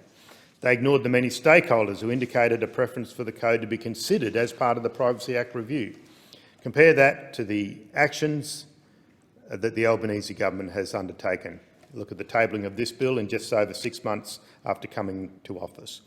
This bill is an important and pressing reform that will make sure penalties for privacy breaches adequately reflect community expectations, and it will ensure Australia's privacy regulator has the enforcement tools necessary to effectively deter the misuse of Australians' personal information, and I recommend the original bill to the House. The question is that the amendment be disagreed to, and I call the member for Warringah. Thank you, Madam Deputy Chair. I rise to speak on the Privacy Legislation Amendment, the Enforcement and Other Measures Bill 2022. Whilst the title may not give it all away, for the public and Warringah constituents, this is very much around data privacy, and so very much on the forefront of many people's mind. This bill significantly increases penalties for serious or repeated privacy breaches. It provides the Australian Information Commissioner with a suite of improved and new powers to resolve privacy breaches efficiently and effectively, and it ensures that the Information Commissioner has comprehensive knowledge of the information compromised in a breach to access the particular risk of harm to individuals, and it gives the Information Commissioner and the Australian Communications and Media Authority greater information sharing powers and increases extraterritorial reach. In many ways, it is very welcome and much needed. I would say in December 2019, the then Attorney-General announced that the Australian government, the previous government, would conduct a review into the Privacy Act, and that review aimed to investigate the effectiveness of Australia's current data protection regime to ensure that it protected consumers and their data and best served the Australian economy. So since many of these amendments are as a result of that inquiry, and certainly very good, the carving out of the provisions of the Online Privacy Bill and the inclusion in this enforcement bill has been prompted by the very recent and significant data breaches. As the Minister said in the second reading, the amendments are targeted and measured, and they respond to the most pressing issues arising from the Optus data breach and other recent cyber incidents. And I should say I've received a lot of correspondence from constituents on this issue, and they are of great concern. Some of the aspects that I wholeheartedly support in relation to this measure, the greatly increased penalties will provide a real incentive for organisations to properly and thoroughly address how to best protect consumers' data and privacy. But there does need to be a real consideration of just how much data is appropriate to be held.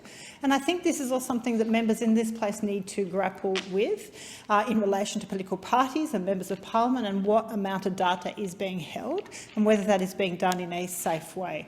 We know there's a lot of accumulated data in relation, especially from the major parties, through the course of many years of being in the political system, accumulated in relation to their constituents. And that information, there is a real question, is what's good for the private sector should also be good for government and should also be good for politicians.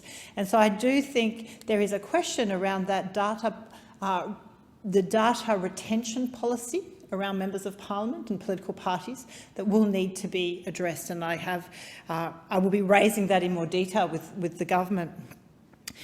This bill also expands the enforcement and information sharing powers granted to the Office of the Australian Information Commissioner, and these are tools which will enable far more comprehensive and proactive oversight and effective policing. However, simply leaving it on that basis would be inadequate and naive, and I want to make sure that this is very real for everyone inside and outside. We need to make sure that this is very well understood and that there is sufficient deterrence in the legislation to make sure the private sector in fact does better. We know modern-day commerce involves a lot of retention of data in how to understand consumers' behaviours and markets, and to better target marketing and sales pitches. But of course, with that comes a high level of risk, as we've seen with recent incidents. And that real question of then ultimately the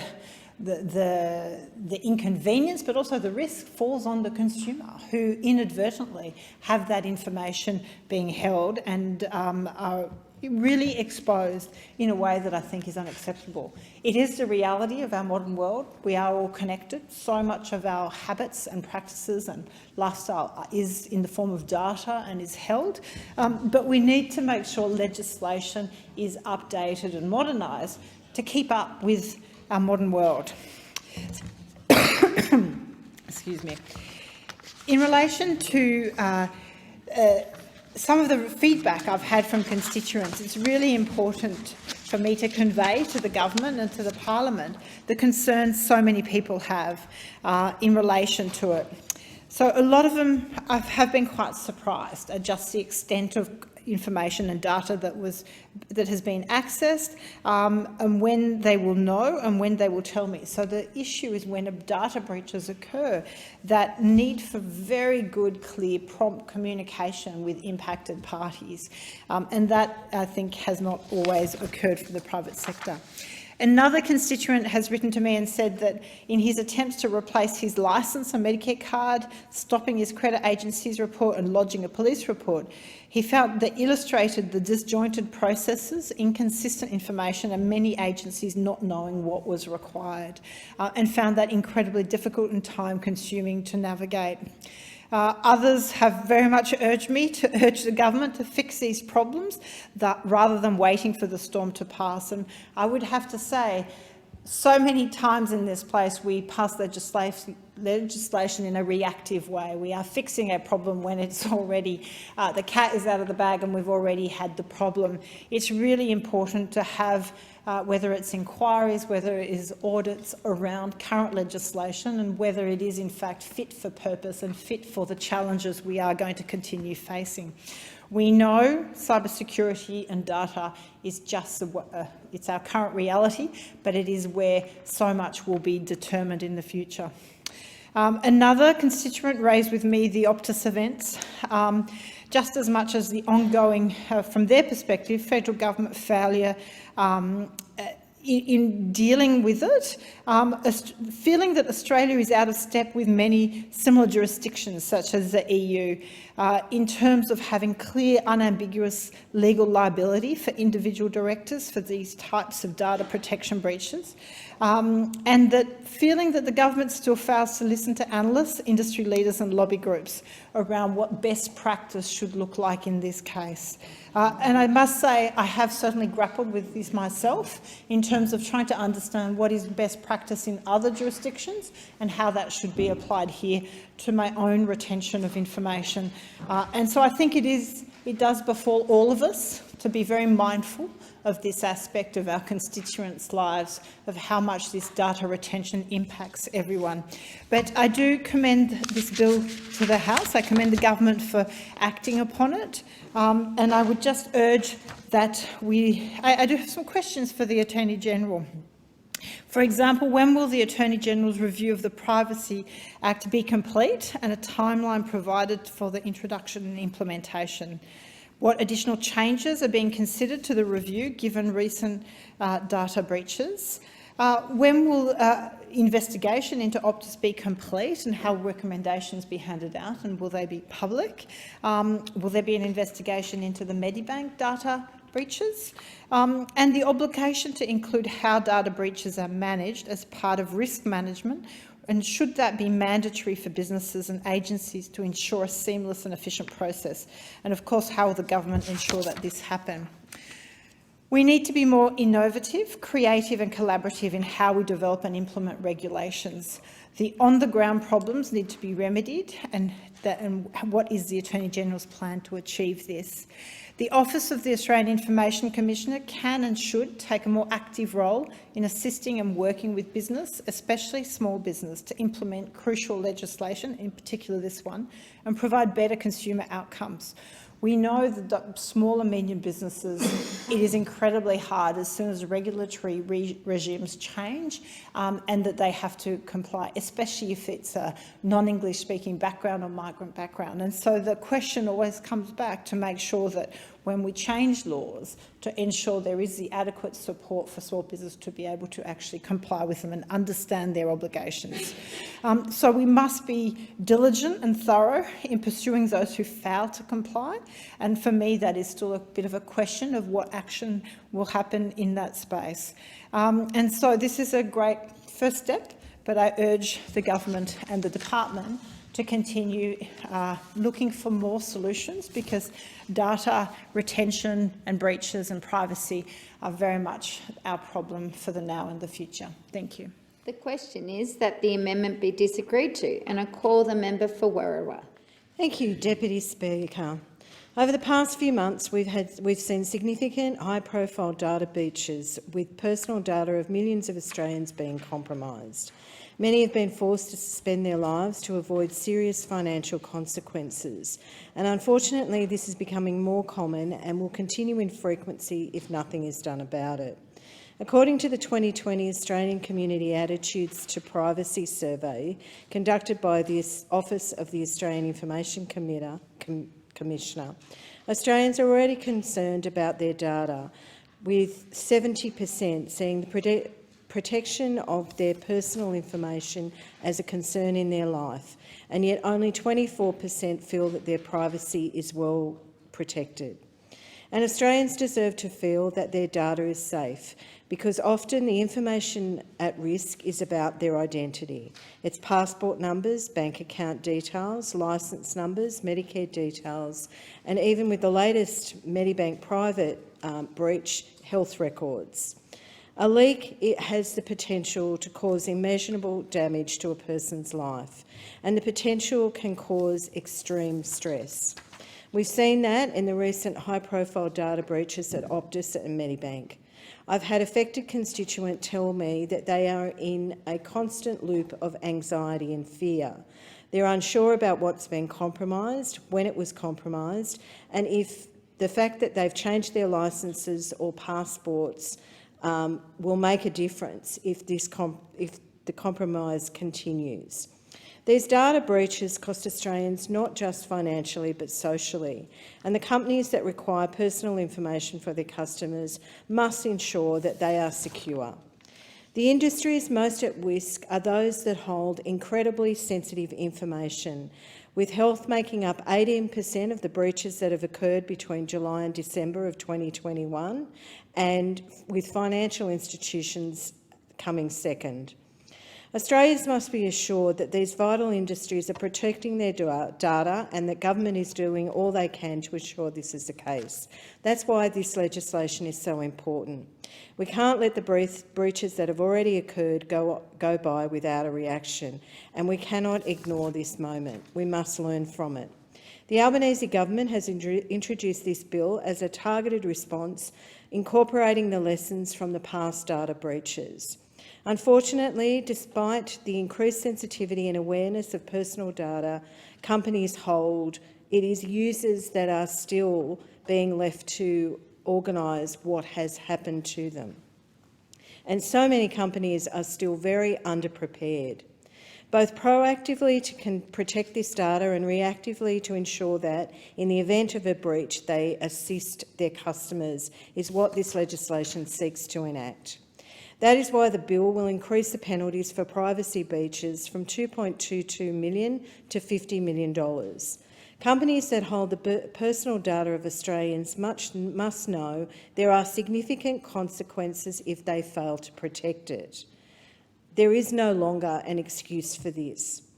The increased penalties will send a serious message to companies and to Australians that personal data is just that.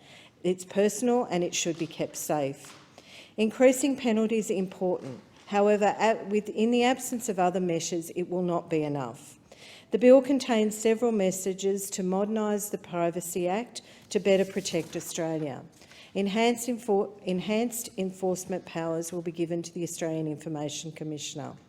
The Commissioner will have greater powers and will be able to require entities to undertake external reviews in the event of a data breach, conduct assessments on compliance and obligation, even if they do not collect the data of Australians' information directly.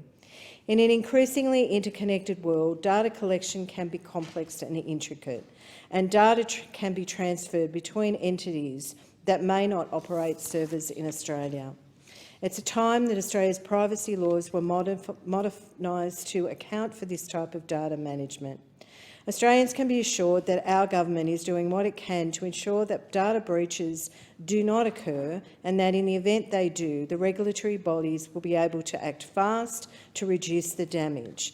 It's the least that Australians can expect. To reiterate the point, this is not trivial. If leaked, it could be potentially destructive to a person's life and their financial security. In 2020, 59% of Australians experienced issues with the handling of their personal data in the previous 12 months, including unsolicited marketing without consent and the collection of data that was unnecessary. That number is far too high, and this bill is the first step in reassuring Australians in the face of these latest data breaches, which unfortunately is not exceptional. Between the 1st of April 2018 and the 31st of March 2019, the OAIC received approximately 1,000 data breach notifications. Between the 1st of July 2019 and the 21st of March 2020, it was almost 60,000. IBM has estimated in a report that they recently released that the average cost of a data breach is $4.1 million to businesses. And the report highlights the fact that many companies are deploying greater security frameworks, but there are still a substantial amount of businesses who just aren't. The longer it takes a company to detect a brief, the worse off Australians are, and this metric isn't improving, with the report noting detection now takes weeks longer to be noticed. The increase to the penalty will incentivise companies to act proactively. Excuse me.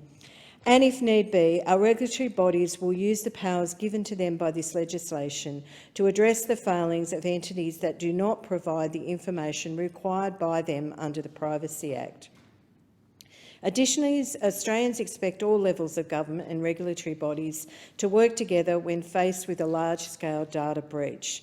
The Commissioner will have increased powers to share and disclose information with enforcement bodies, complaint bodies and privacy regulators. Again, these situations are time-sensitive, and information sharing between different levels of government and different regulators is essential for containing the potential damage. Importantly, this legislation will only be the beginning. With the review of the Privacy Act due by the end of the year, the government will work to further strengthen and modernise our existing laws to suit the fast-growing digital environment. I know many in my community and myself will be glad to see our government act to prevent future data breaches and to hold these companies to account. I commend the bill to the House. The question is that the amendment be disagreed to, and I call the member for Sturt.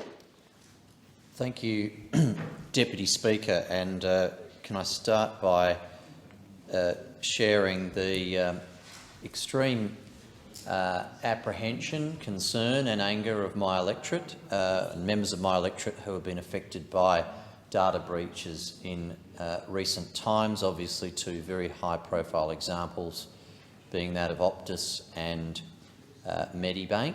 And in the case of Medibank, we're still really seeing the consequences of that unravel before our eyes, and many might be aware of threats that have been reported in the media of release of information that could possibly still be imminent. And people's personal medical information in particular is something that they quite reasonably should expect to be protected. And it is very much a concern that we could see, hope we don't see, but we could see data that was stolen from Medibank potentially released publicly, and that the privacy of potentially millions of people will be breached as a result of that.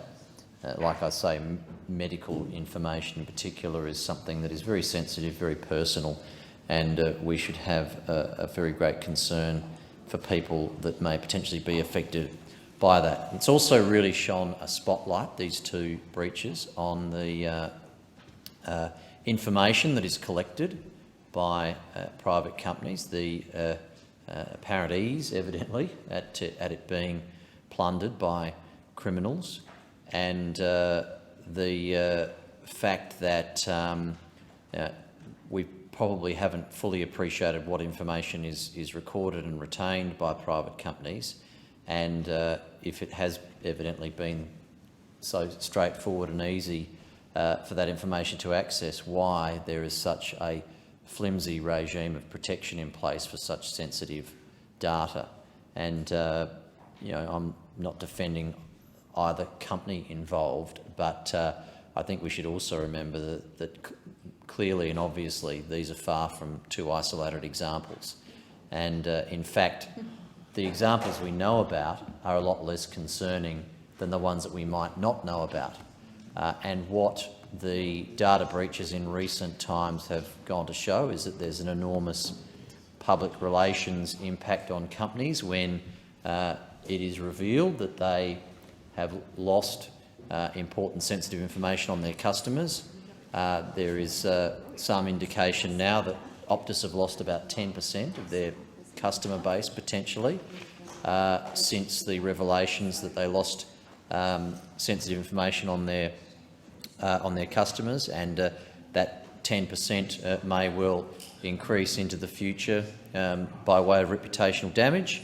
And I'm not aware of what may or may not have impacted Medibank at this stage, but I would have thought it's reasonable to assume that there will be an apprehensiveness amongst their existing customers and their future customers.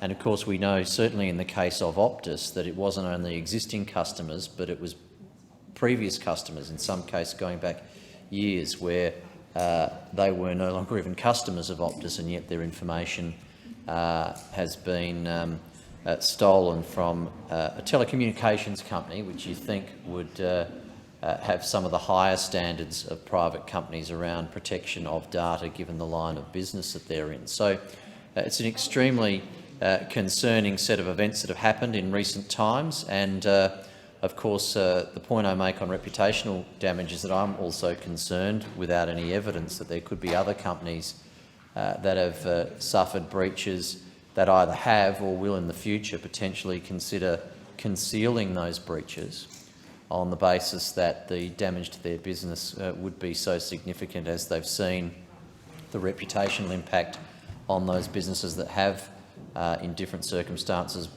gone public on the data breach that they've had, and so that even more indicates that we need to respond by making sure that we've got the strongest possible regime in place. Now, this bill is really an interim bill, and the Attorney-General's indicated that the review into the Privacy Act that was initiated a few years ago is hopefully progressing as rapidly as possible, and that more comprehensive legislative change will be able to be brought to this parliament as soon as possible, because what is proposed in this bill by no means addresses a whole range of other issues that I'm certain will have been identified through that review into the Privacy Act that was really conceived in the 1980s and has no doubt been amended piecemeal on an ad hoc basis over the intervening decades.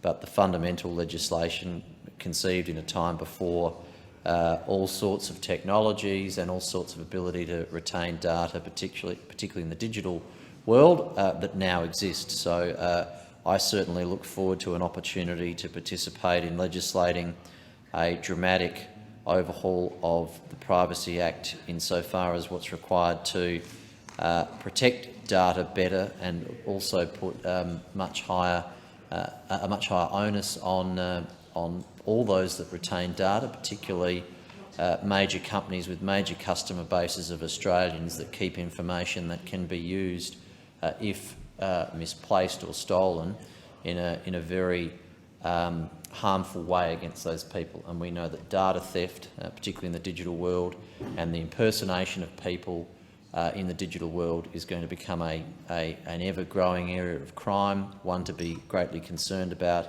and we need to be acting to make sure that our legislative processes are as strong as possible and as robust as possible. In the last parliament, we debated a number of bills related to critical infrastructure, and I really think that data protection is in that same sort of place, and I recall in contributing on those debates we put significant requirements in place around critical infrastructure that was not in the government's hands, as well as critical infrastructure in the government's hands, but privatised critical infrastructure, to put a serious regime in place for reporting cyber attacks and other risks to those assets. And the data of Australians is very much an asset, and it's very much critical. It's not just incumbent upon us, it's vital. It's a responsibility we have to the people of Australia to make sure that we've got the strongest protections in place, and that does include making sure that the penalties are in place. So where we're dealing with companies that keep a lot of data, that there's a framework around what they can keep, what strength and hardening of the storage of that data is in place, perhaps putting stronger standards around what they can keep and what they can't keep, and for what periods of time, and what the penalties are for them when through clear negligence and not following those requirements, there is a breach. And so I accept that in this bill, this is some interim measures, but we are very much waiting for, as rapidly as possible, a broader set of legislative reform to come forward to the Parliament. So I definitely support the Shadow Attorney-General's amendment on this bill.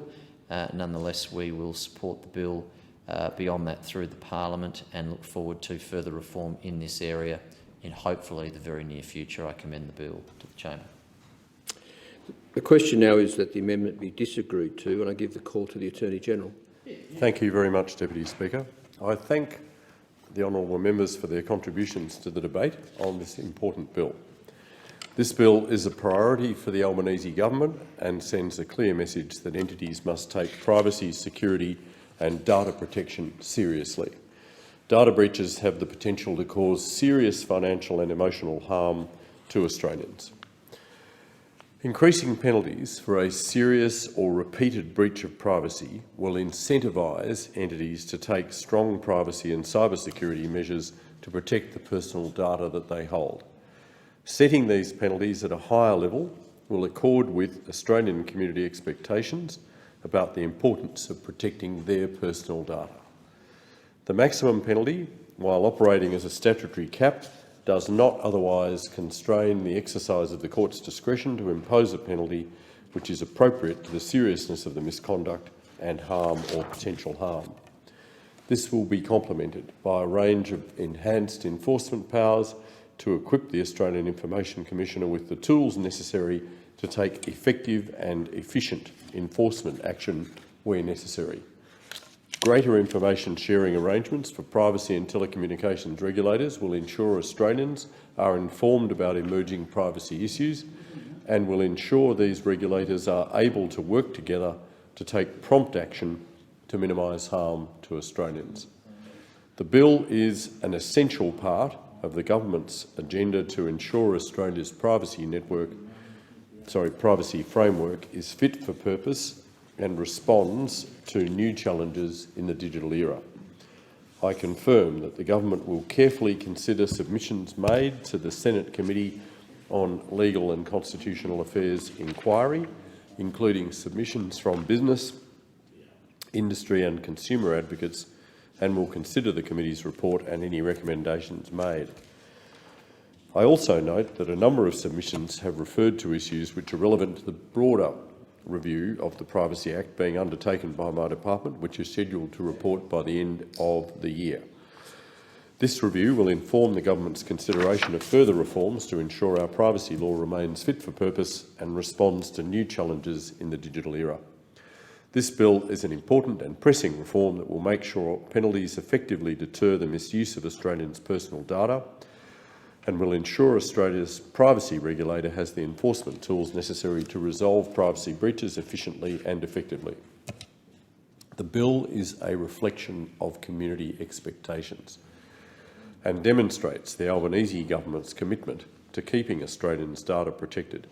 I thank all honourable members of this House for their contributions to the debate and commend the bill to the House. The original question was that this bill be now read a second time. To this, the honourable member for Berowra has moved as an amendment that all words after that be omitted with a view to substituting other words. The immediate question is that the amendment be disagreed to. So I'll put the question. All those of that opinion say aye. Aye. Against say no. I think the ayes have it. The question now is that this bill be now read a second time, and I'll put that question. All those of that opinion say aye.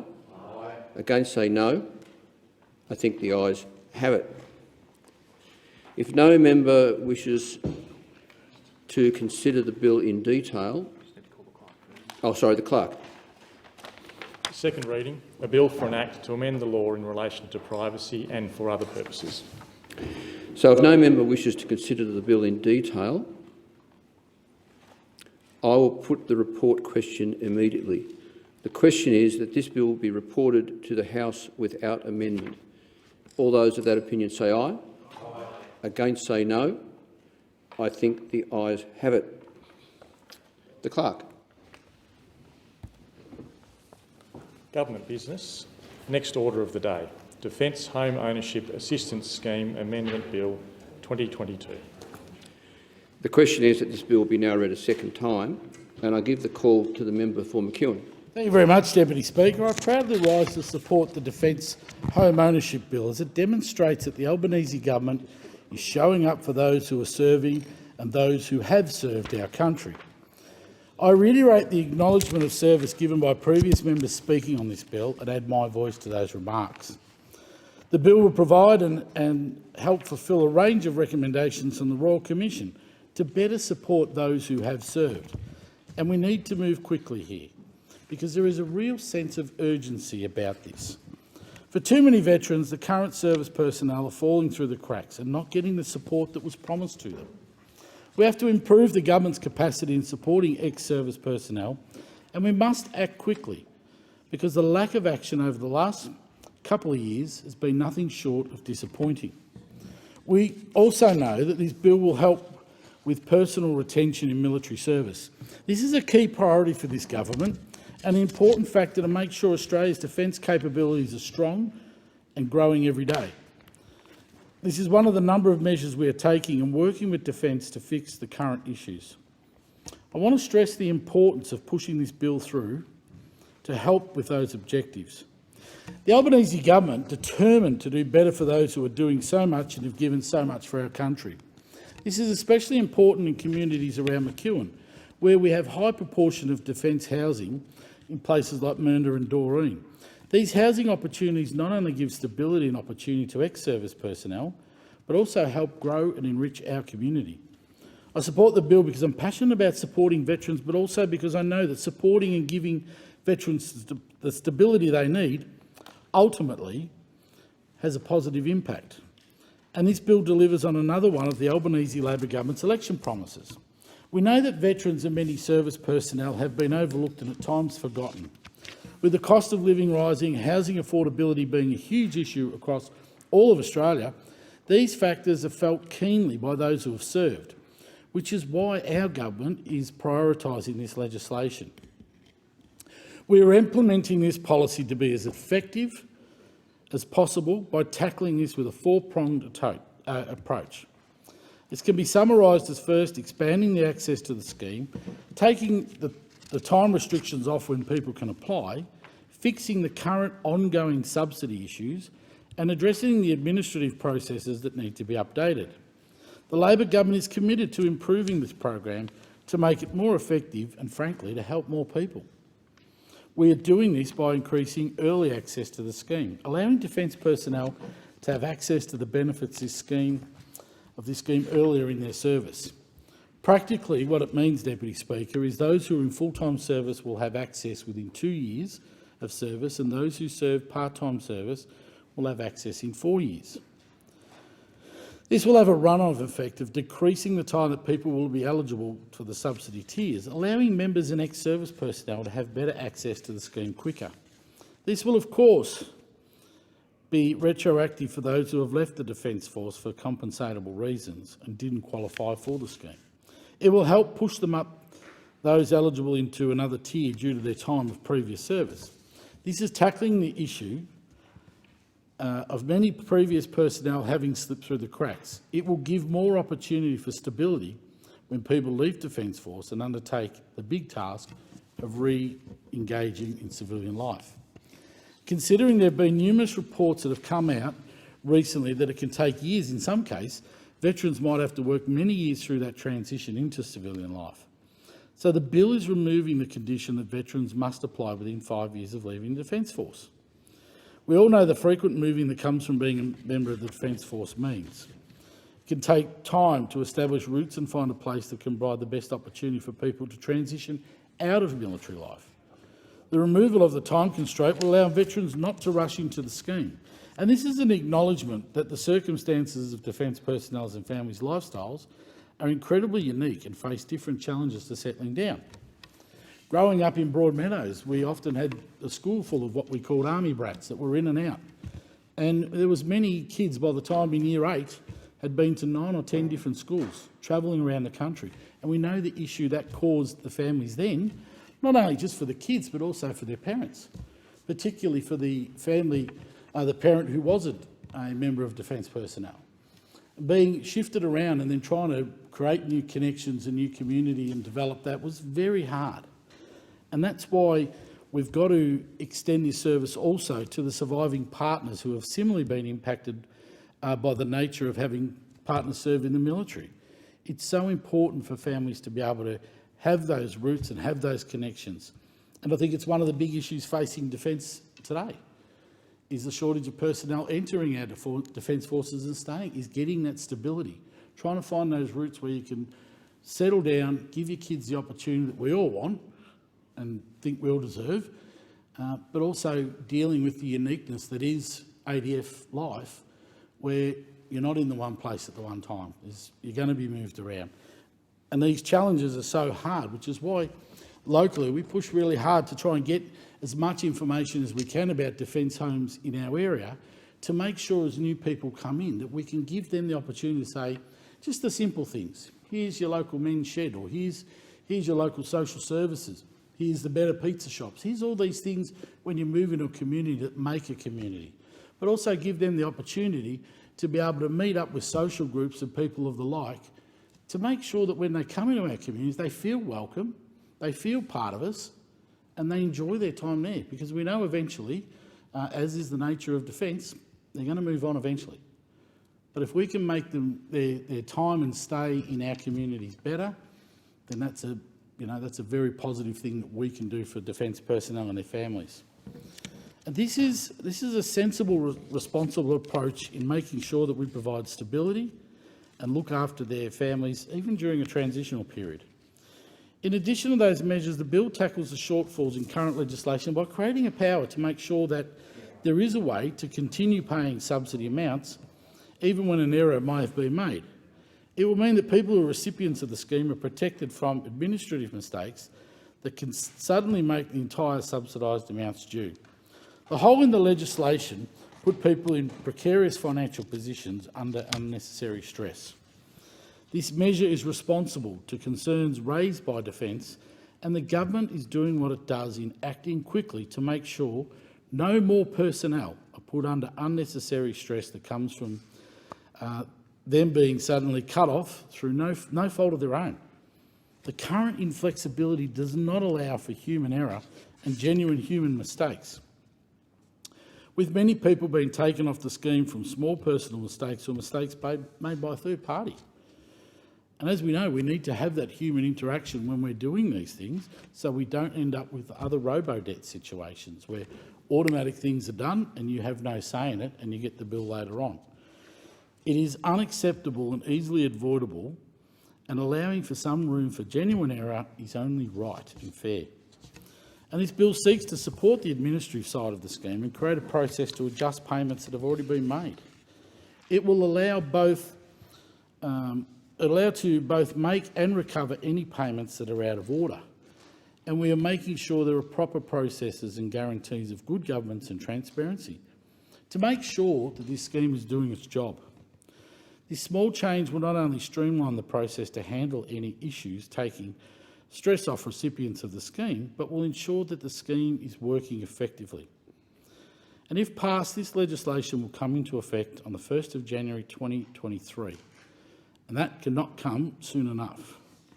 We are making sure that anyone who has missed out due to the previous restrictions and policy gaps can be allowed to resubmit their applications.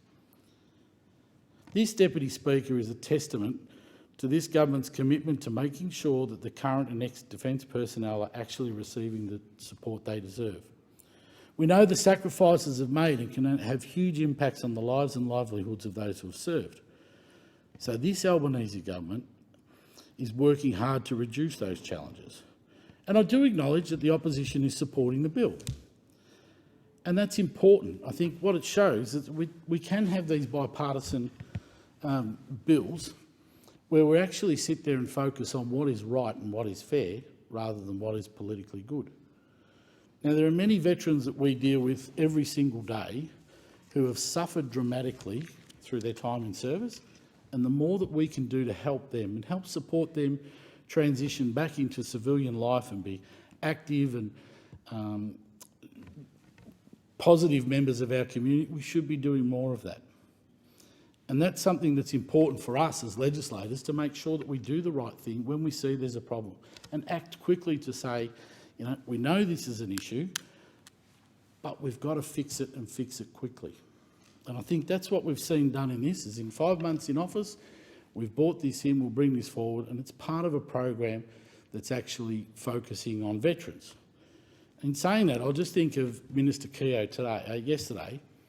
We had a veteran who'd been waiting over 1,000 days to have his claim heard. Not even approved, but just to have it heard. And that's just appalling. That is not what we should be doing, and I don't think any of us sitting in this room would say that that's fair and reasonable. It's been a real problem that DVA's had in the way that it's been working with veterans and how it's been supporting veterans. So through contacting Minister Keogh directly, we were able to make sure this veteran not only had his claim assessed but approved in 24 hours. Now that's nearly 3 years this poor fellow's been under stress, waiting, but he's not alone. He's one of many that is going through this situation, one of many that has been suffering with the backlog that has been worked through DVA, but it's something I think that we've really noticed is that, you know, we often say change of government, change a nation. Well, we've seen a change of government, change of minister and a change into positive attitude. And I know that there's many other veterans out there who are desperately in this situation, but we've got to do everything we can to work together to get this sorted as quick as possible. So with this, I say that it's important that governments always stand to support the wellbeing of veterans and defence personnel. That's why I support this bill, and I hope that we can have a speedy passage of this bill and get it through so that we can get things rolling as quick as possible and do that together as an entire parliament to do the right thing for people that we expect a lot of. The question is that this bill be now read a second time, and I give the call to the member for Sturt. Thank you, Deputy Speaker, and indeed I rise to commend the bill to the House and reiterate the excellent contribution made by the member for Herbert in the chamber earlier today as the Shadow Minister responsible for this area, along with the member for New England.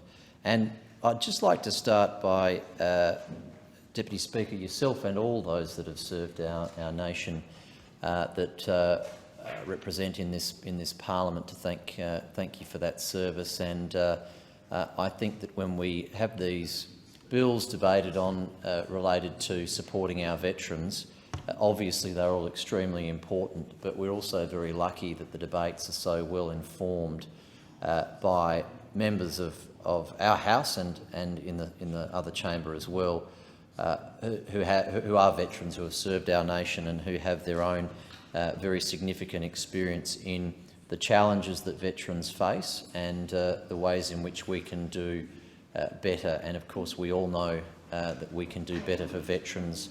Indeed, we have a Royal Commission underway at the moment into veteran suicide, which will report when it is ready, and of course that is going to, I'm sure, have recommendations that we as a Parliament will need to engage on, and I would hope that reform in an area like Veterans Affairs is almost always something that is bipartisan. We shouldn't even use the term bipartisan anymore, because I suppose unanimous within the chamber from all members. And so this is a bill that I'm quite confident all members of the House will be very comfortable in supporting. And of course, it loosens the criteria that is in place to support veterans to buy a home. And how could anyone oppose that? And it's excellent that a scheme to do so has been in place since, I believe, 1991 from memory. And it's had reform over the years, but this is a new opportunity for us to improve and increase the support that's provided to veterans to get to buy a home. We, of course, in the Coalition always look for opportunities to do more to support our veterans who have served our nation. We're also very supportive, of course, of home ownership and helping anyone, not just veterans, with the really important economic security that comes from buying a home. But veterans have obviously very unique challenges in buying a home by the very nature of their service in the armed forces. It is likely that they won't have an enormous amount of control over where they may be posted to or deployed to, whether that's within country or overseas. And that obviously is a very unique disruption that not many other careers experience. And so if we all think about the logical progression in our adult lives towards the security of buying a home, that is particularly disrupted if you're in a circumstance where you're serving in the armed forces and you don't have an enormous amount of certainty of where you will be stationed or deployed to, not only where that might be, but how frequently that might change. And it would be very difficult to make the commitment towards housing at times, not always, but at times, in line with what those of us that don't have that uncertainty and where we will be domiciled on an ongoing basis would have. So the scheme really does recognise and support the fact that it is more difficult for those that serve our nation to be able to, with the same amount of certainty, enter the housing market. And so it therefore provides a support to overcome that. And it's certainly been the case. I know that Defence has made the point in reviews and in other estimates, etc., that retention is something that is as much as a focus for them as recruitment, and initiatives towards retention in some circumstances more important than recruitment, because we obviously want to help and support those that join the armed forces to stay for as long as we can keep them for, given the enormous amount of resource put into recruitment and training, and providing more secure economic certainty for them and pathways for them after they leave the services makes logical sense to assist in that retention of service personnel. So the logic of that, I think, has been clear by the reality that we've had this scheme since 1991, and there's a lot of sense in helping to improve access and expand access and make it a lot more straightforward for veterans to access the scheme. And what the bill achieves is exactly that. There may well be further reform in this area that comes to light based on the outcome of the Royal Commission, because all of us that are members of Parliament have veterans communities. I'm sure we all engage with them very deeply and thoroughly, sometimes as part of important acts of commemoration like the one we will have this Friday for Remembrance Day. And I'm sure most of us have more, like me, have more than one RSL in our electorate, and we do our best to get to as many of those commemorative events as we can at those various times through the year. And obviously in this country, Remembrance Day, very significant, but Anzac Day, Vietnam Veterans Day, etc., and more and more. I certainly have in my electorate suburb of Dernancourt, named after a village in the north of France, which was also a very significant Australian engagement in the First World War, and we would all have similar specific commemorations that occurred depending on our electorates. So we engage with our veterans through those opportunities, but also, of course, sometimes regrettably, we need to we engage with veterans where they need help and support, and at times that help and support is helping them navigate through some of the challenges in dealing with government and getting access to the services that they are quite rightly entitled to. And the previous speaker had a specific example that he quite rightly is proud of having assisted a veteran that was struggling to get an outcome through the bureaucracy. And equally, I'm sure anyone that's a Member of Parliament has at times veteran constituents that need the support of us to help them get access to the services that they absolutely deserve and the supports that they need. But in this bill, of course, it is, in my view, also something that goes towards the prevention of future risk to veterans, because the economic security from home ownership is certainly a big part of the sort of support that we haven't always done as good a job as we could in providing to veterans that can exacerbate some of the challenges that they have in re-entering civilian life after their service. And certainly economic security is always going to be front and centre to that. The reason that we have these challenges with helping them get access to government services exacerbates that. The economic security of owning a home, in my view, is in particular something that will go a long way to helping more veterans have the support that they need for the life that they create after their service to our nation.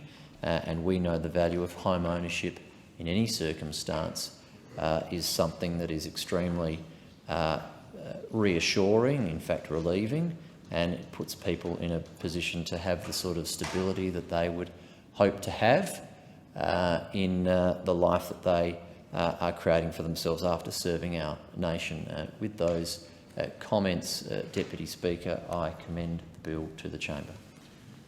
And I thank the member for Sturt for his contribution. It being 6:30 p.m, the debate is interrupted in accordance with Standing Order 192B.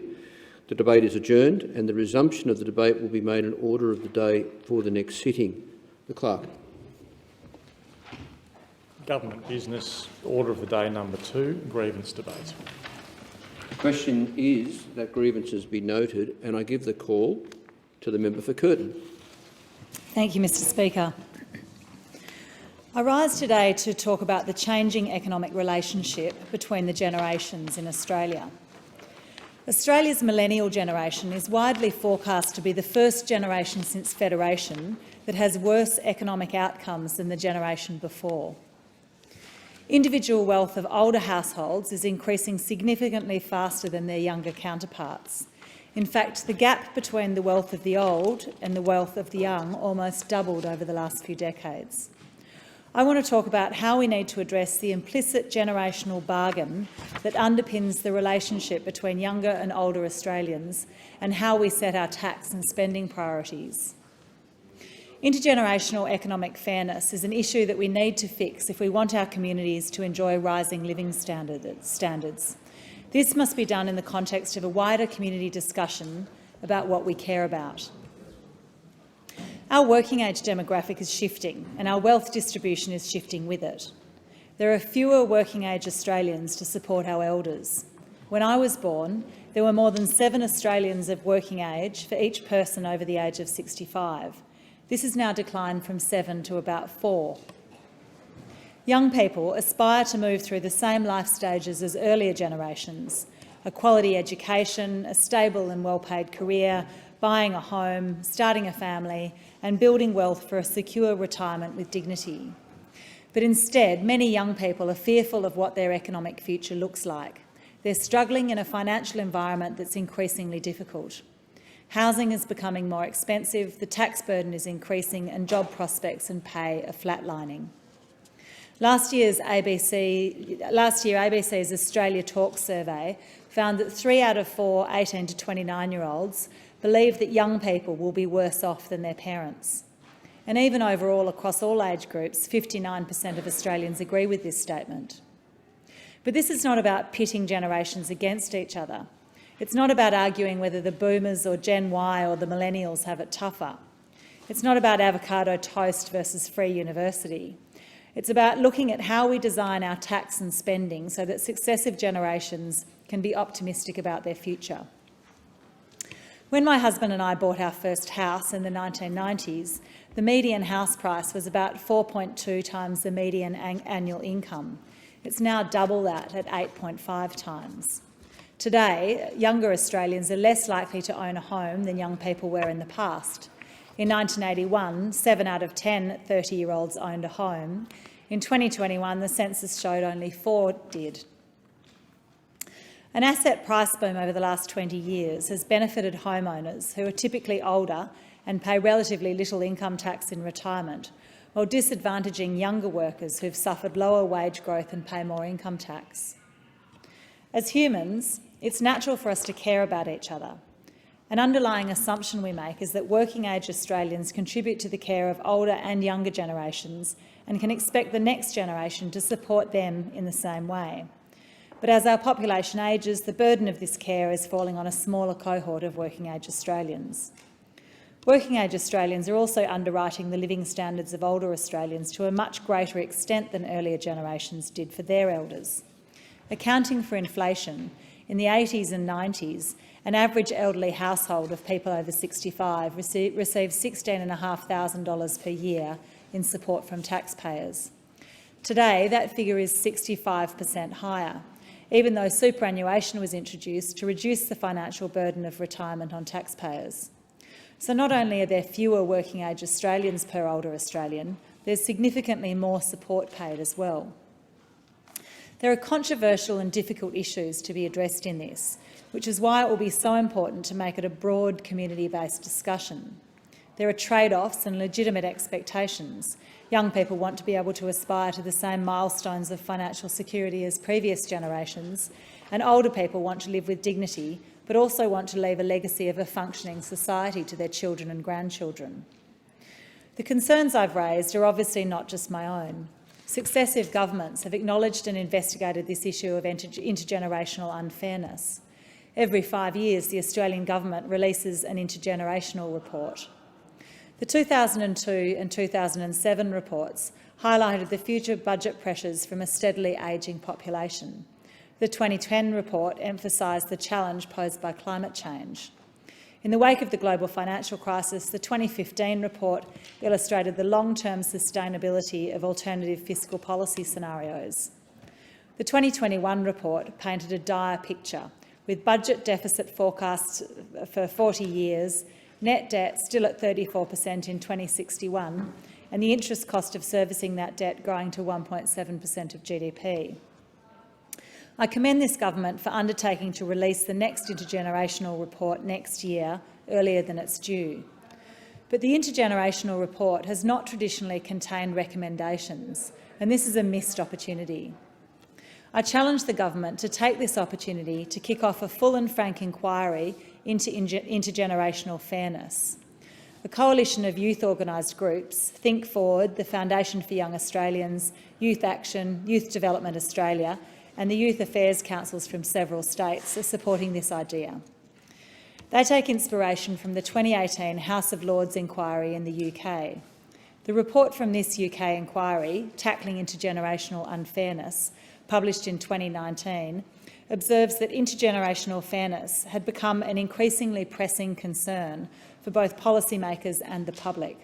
They found that the relationship between older and younger generations is still defined by mutual support and affection. However, the action and inaction of successive governments risks undermining the foundation of this relationship. Many in younger generations are struggling to find secure, well-paid jobs and secure, affordable housing, while many in older generations risk not receiving the support they need because government after government has failed to plan for a long-term generational timescale.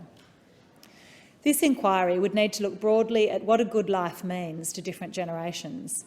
There's an assumption built into the way I'm talking about it that generations value the same things. This should be tested. This would fit as part of a broader community discussion about what, as a country, we value, following on from Statement 4 in Budget Paper 1, Measuring What Matters, which is the government's discussion paper about introducing a wellbeing framework to the way we approach our economy. Countries such as Wales, Scotland, New Zealand and Iceland are having this broad community conversation about what actually matters and moving towards implementing a wellbeing framework and how they think about what their economies are for. The government has indicated a desire to start using a broad range of measures that more accurately reflect what we value than GDP. It will be vital that this is built on broad community engagement and views rather than sitting in Treasury. While it may take longer to build consensus on what we care about than it would for Treasury to adopt a pre-designed model from another jurisdiction, this engagement work is essential in rebuilding trust in our democracy and building a common understanding of the context in which we'll need to make difficult decisions. With high but reasonable community expectations about support for the aged, for children and for people with disabilities, revenue will need to come from somewhere. While no one likes to talk about tax, this is not a problem that will fix itself. We need to either reduce our expectations of support or be open to new ways of paying for it. This was raised a decade ago in Ken Henry's review of the tax system, but not much has changed. Understanding generational differences in what we value and how we want to live through an intergenerational fairness inquiry would inform longer-term thinking and provide a mandate for some of the economic reform that's ground to a halt over the last decade. At the last election, communities such as mine in Curtin indicated that they wanted to see longer-term thinking in policy development and an optimistic and courageous vision for the future of the country. Now is the time to start these national conversations. What's important to us? How does our tax and spending system reflect what we value? How do we make good on the intergenerational bargain to support people at the vulnerable beginning and end of life in exchange for the promise that we will keep making things better? I'll continue to work with government and other stakeholders to support these longer-term discussions, to ensure that we're focusing on the things that matter and making structural decisions that do not unfairly burden our children and their children. Thank you. The question is that grievances be noted, and I give the call to the member for Werriwa. Thank you, Deputy Speaker. It's a great honour to represent my community of Werriwa in this place. Recently, I've reached out to the electorate of Werriwa to ask for their feedback for their top concerns at the moment. Overwhelmingly, their responses have been cost of living, affordable healthcare and job opportunities. We know that cost of living has been a pressing issue for Australians all across the country, with more and more people having to choose between feeding themselves and their families and filling a prescription for life-saving medications. This is not what we want for Australia. One of Australia's greatest achievements is our healthcare system, and we are committed and as a government we are committed to strengthening it, which is why the Medicare Task Force was established and Minister Butler is seeking further reports about Medicare.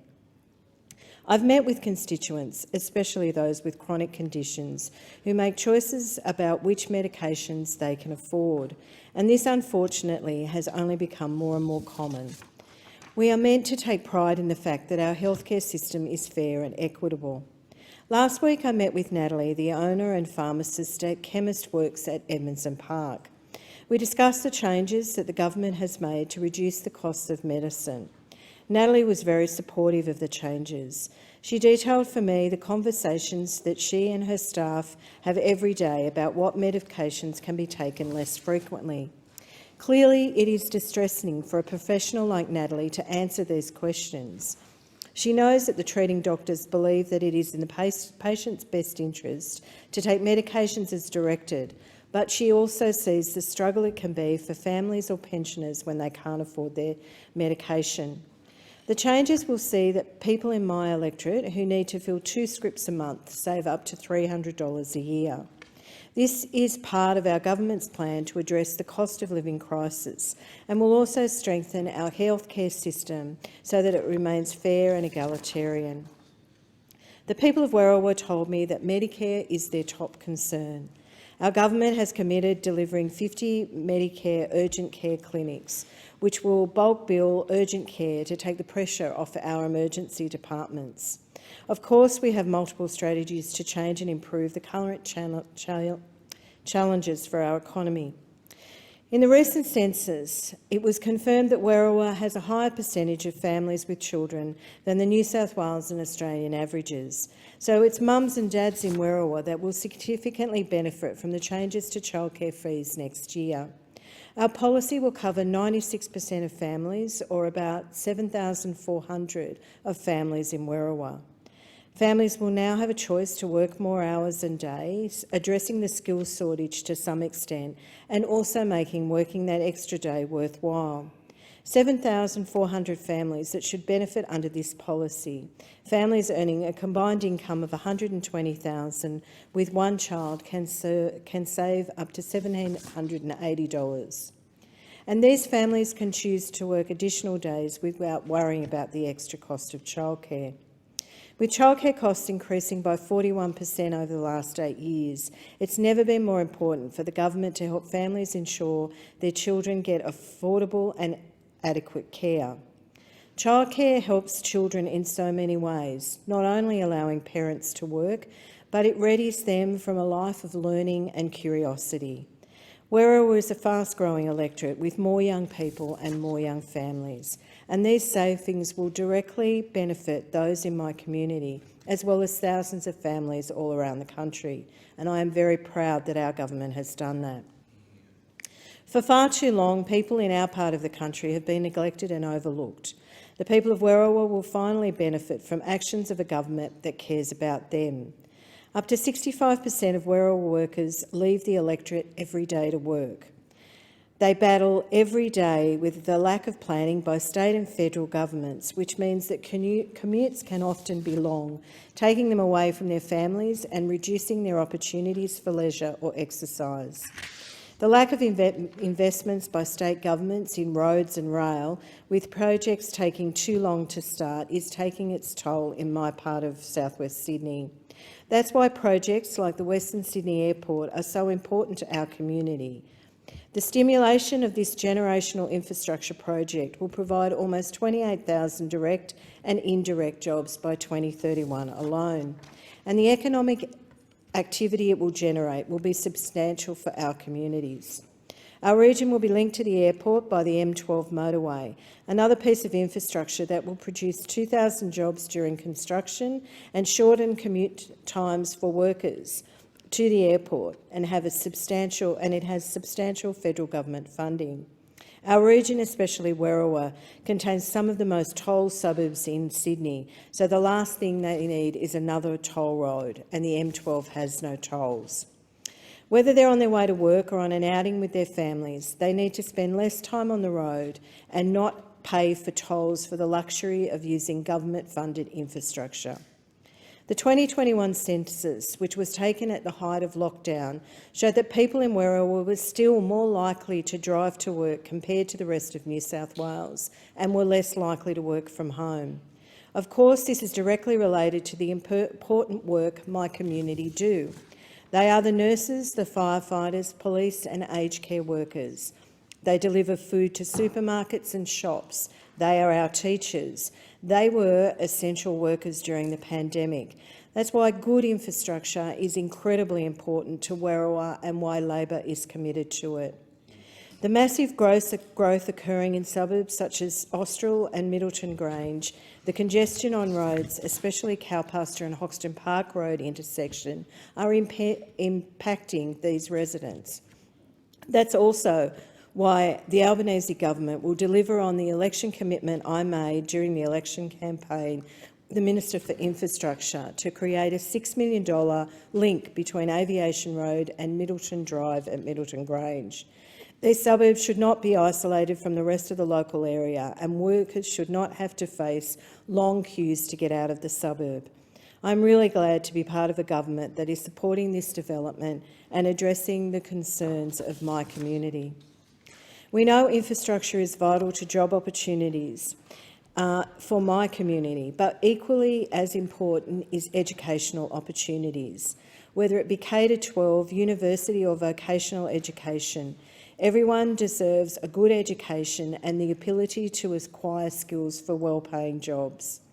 Unfortunately, over the past decade, our education system has been undermined at every term, with record low funding to our higher education system.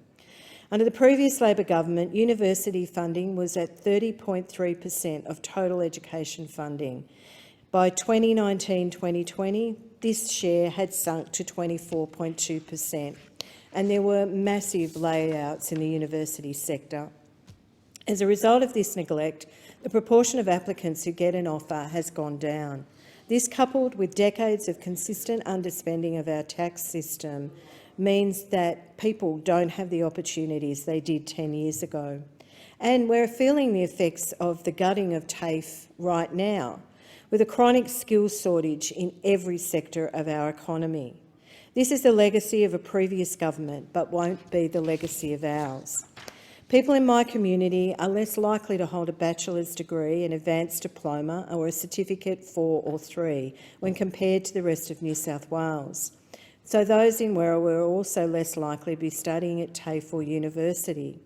So with 1 in 9 in 10 jobs in the future requiring some sort of vet qualification or university degree, the people of Werriwa will be significantly impacted if nothing was done to address these changes in funding. But our government is going to do something about these problems. We're delivering an additional 20,000 university places for those in underrepresented areas, such as regional, remote and outer suburban areas will be prioritised. But that's only one aspect of our plan, because we'll also deliver 465 fee-free TAFE places and invest $1 million to support 10,000 apprenticeships in new energy jobs. This will help close the skills shortage we're experiencing in the near term, but also builds the skills of Australians for good paid world jobs. I know our community are worried about the lack of education and job opportunities, and I will continue to voice their concerns. I want those in my community to know that I will continue to fight for them. The government that I am now part of has the ability to help alleviate these stresses, and we will govern for everybody. The question is that grievances be noted, and I give the call to the member for Bass. Thank you, Deputy Speaker.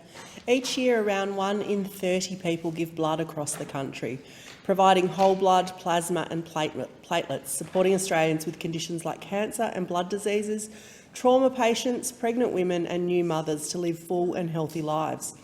Every blood donation helps to save 3 lives. However, with just 3% of Australians donating blood, we must look at encouraging more Australians to donate blood where possible.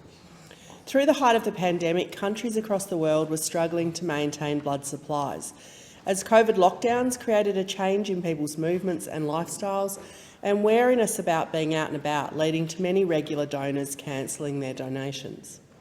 And when the Omicron wave took hold late last year and into the first half of this year, the Australian Red Cross Lifeblood stated that an estimated 100,000 donors were sidelined by coronavirus strains in the past few months when infections surged around the country.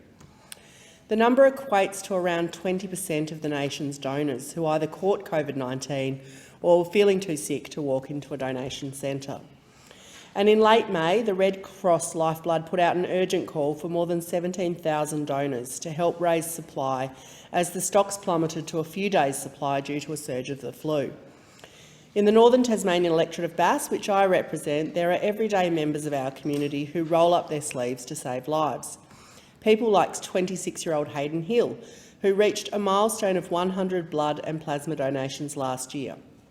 Inspired by his aunt, a nurse at the Launceston General Hospital, Hayden first began donating blood at the age of 20, seeing blood donations as a quick and easy way to help somebody in need.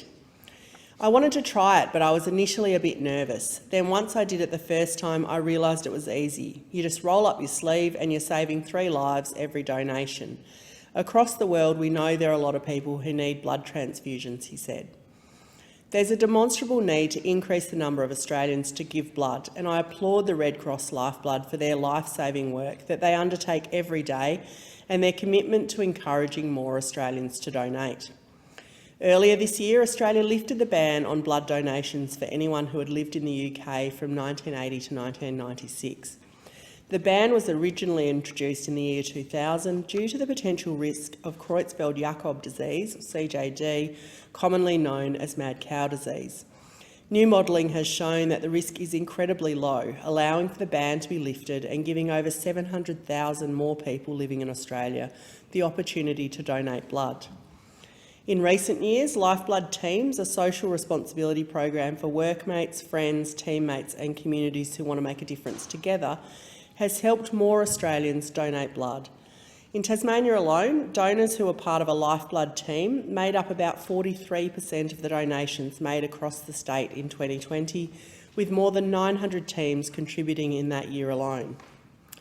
However, today I want to shine the spotlight on an issue that still exists as both an obstacle to increasing blood donations and to overcoming discrimination faced by our LGBTIQ+ community. That is the barrier effectively prohibiting gay, bisexual, transgender and gender non-conforming Australians who have sex with men from donating blood unless abstinent.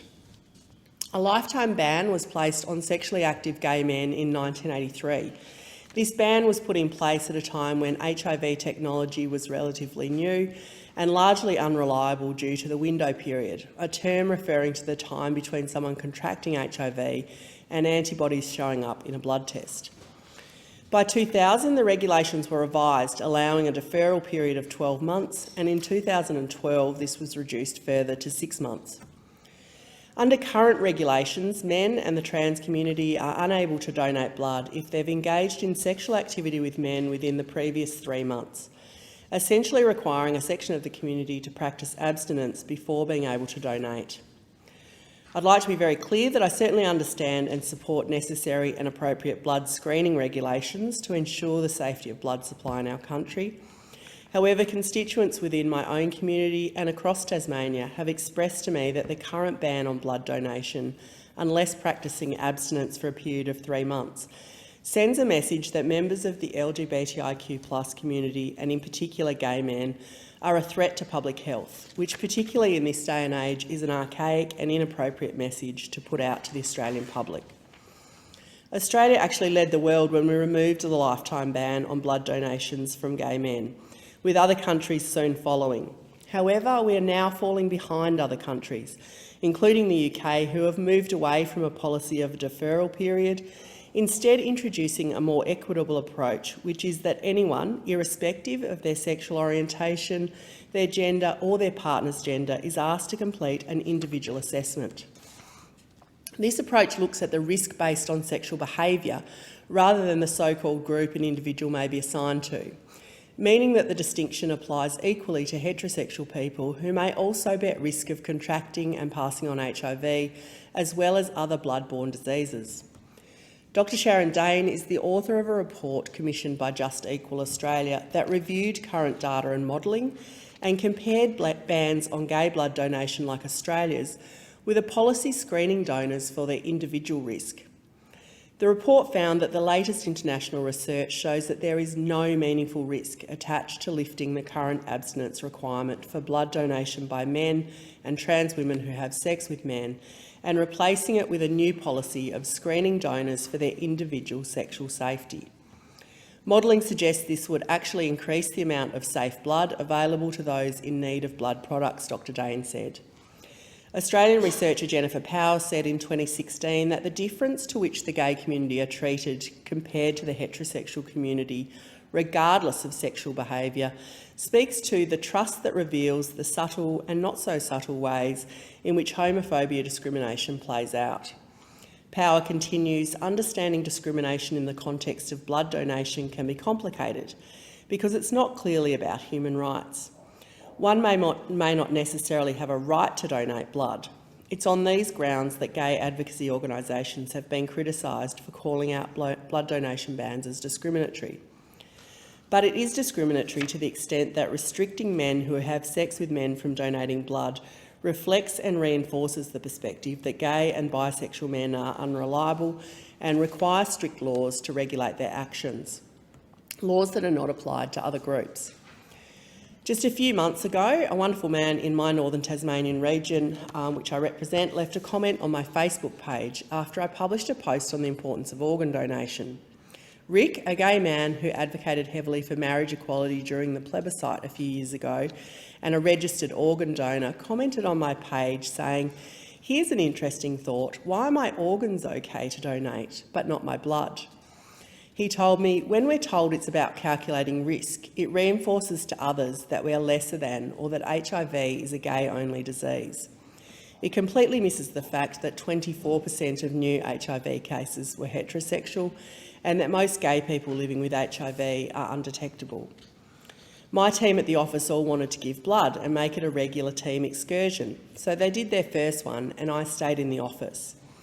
Because I couldn't, there was never a second one," he said. He went on to say, "Can we have a gay blood bank, one where you can accept that blood and share it with other gay people who would rather live? I understand that there are many reasons why people can't give blood. However, all of these reasons are based on circumstance, not on identity."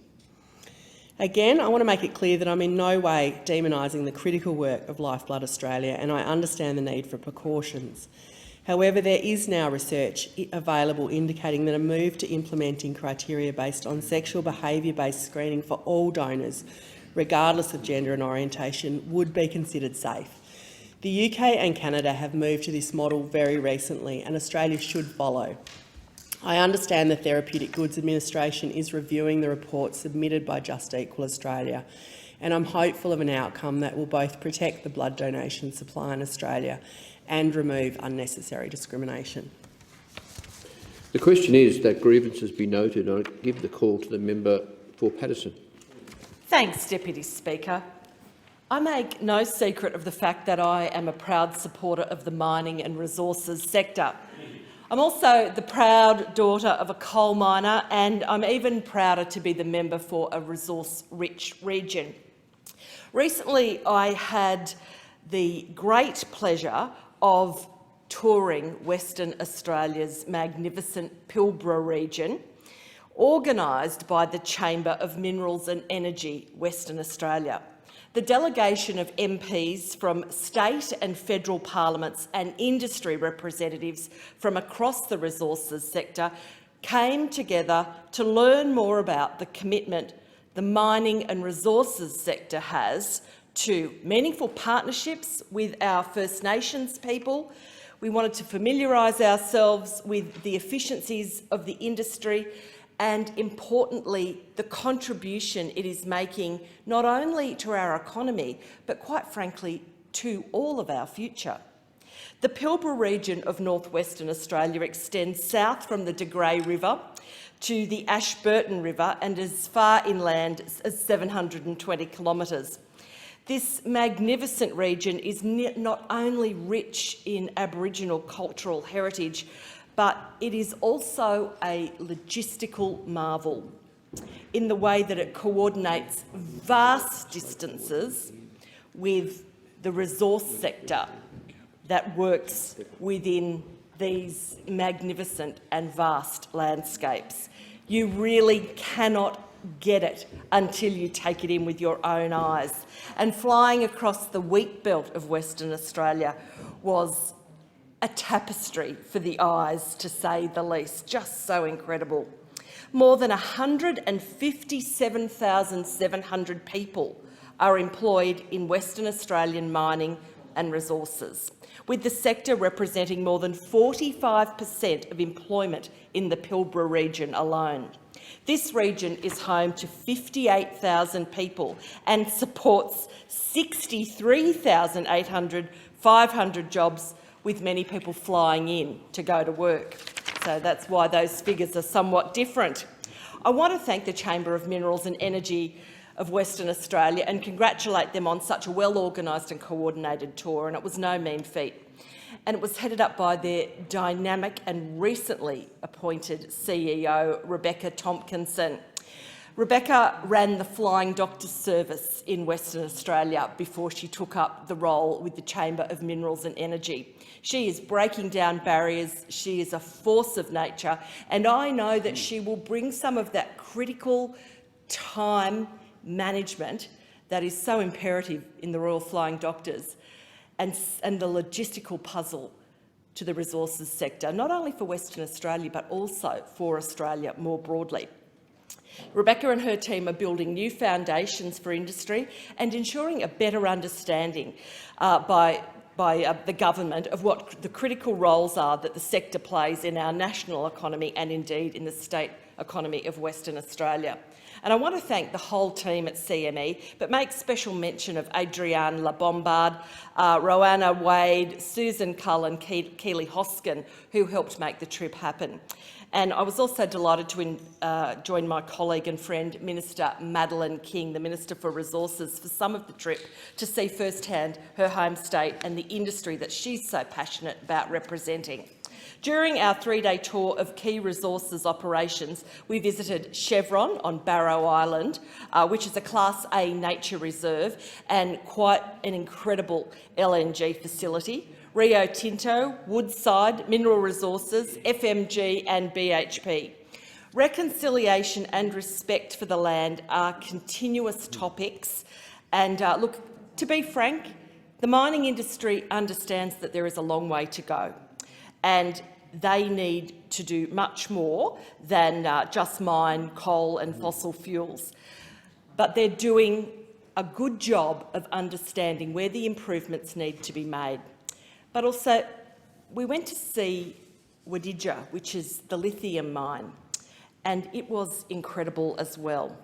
Minerals, in fact, like lithium and iron ore, are a major part of our future and continue to contribute in new and exciting technologies. And it's also important that people understand this. And I think that as parliamentarians, we haven't supported these industries as well as we could have. And I want to be the first one to put up my hand and say that we all need to be doing more to understand that these technologies that we all love, our iPads, our mobile phones, all of the things that are happening around the globe come to us because of minerals.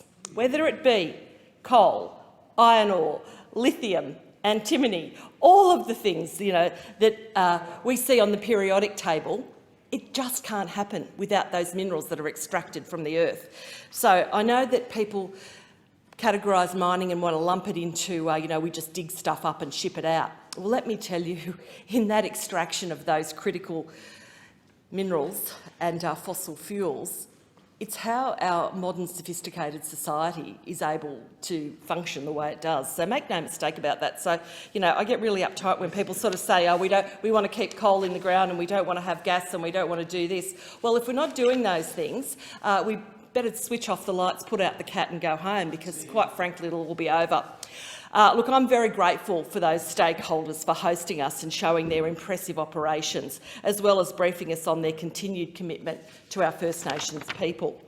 And I was especially delighted to learn about the continued successes of Indigenous employment schemes and see the benefits of these corporate citizens investing back in our communities out in the Pilbara.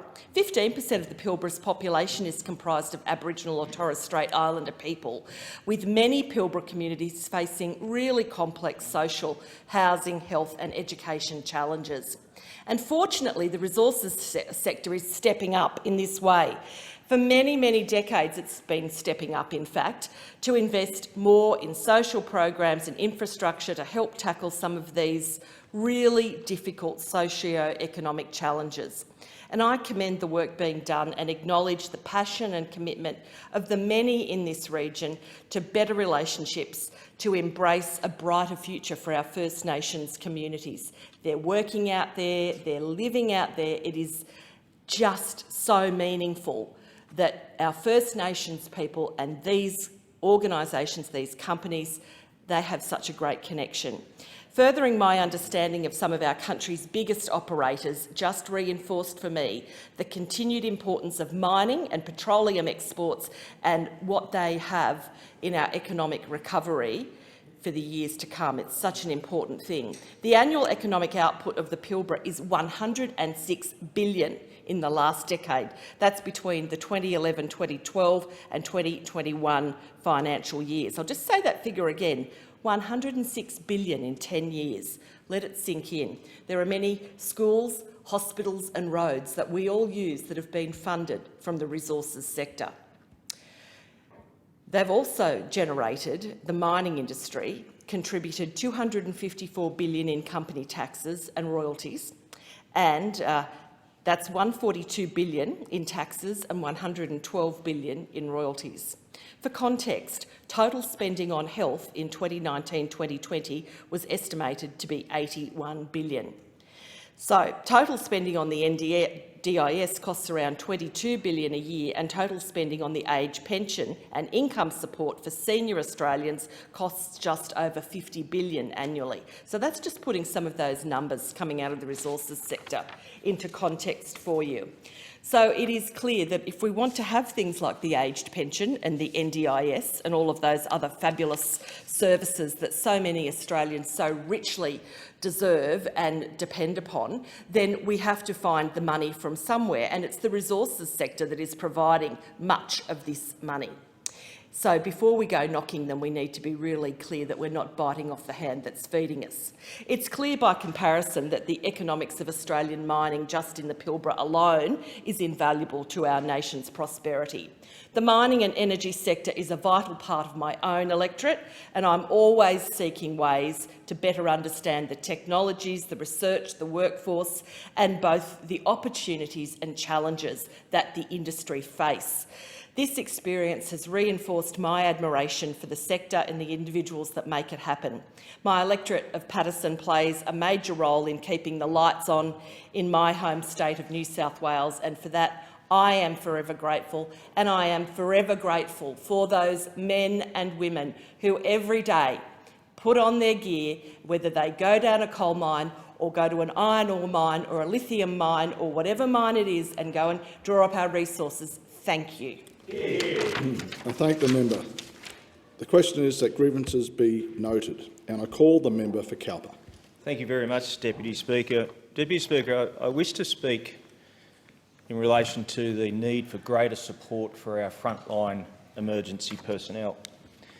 And this is something I spoke about in my maiden speech, and if I could just read a short excerpt. I spoke of the difficulties of the job. I'm lucky that I came out relatively unscarred. This is not the case for so many emergency personnel. Year after year, I have seen my former colleagues fall by the wayside with post-traumatic stress disorder, simply to be forgotten or discarded, made to fight the system to receive the care they require, not to move on, but simply to survive. Many do not.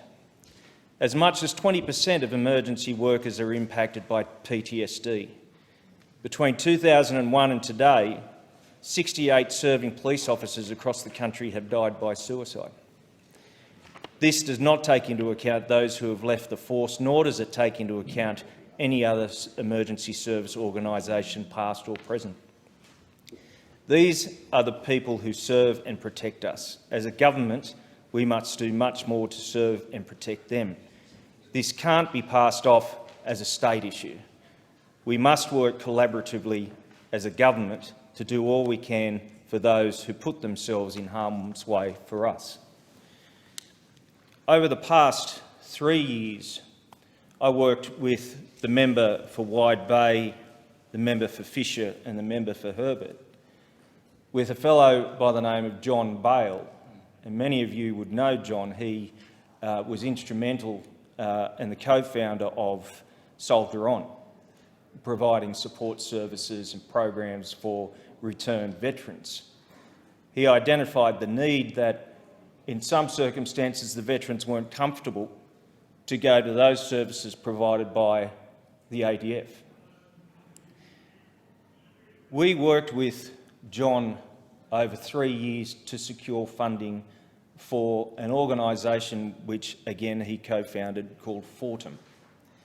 And Fortum was a mirror image of Soldier On for emergency service personnel. Because in my experience, many times police will leave the police force and have no support at all. And many of those are institutionalised. They've been in the job for 20 years or 30 years and have seen the most horrendous things. And the same with emergency service personnel, and whether they're volunteers or paid, it's irrelevant. Many of those don't feel comfortable going to those services provided to them. Many leave their employment angry.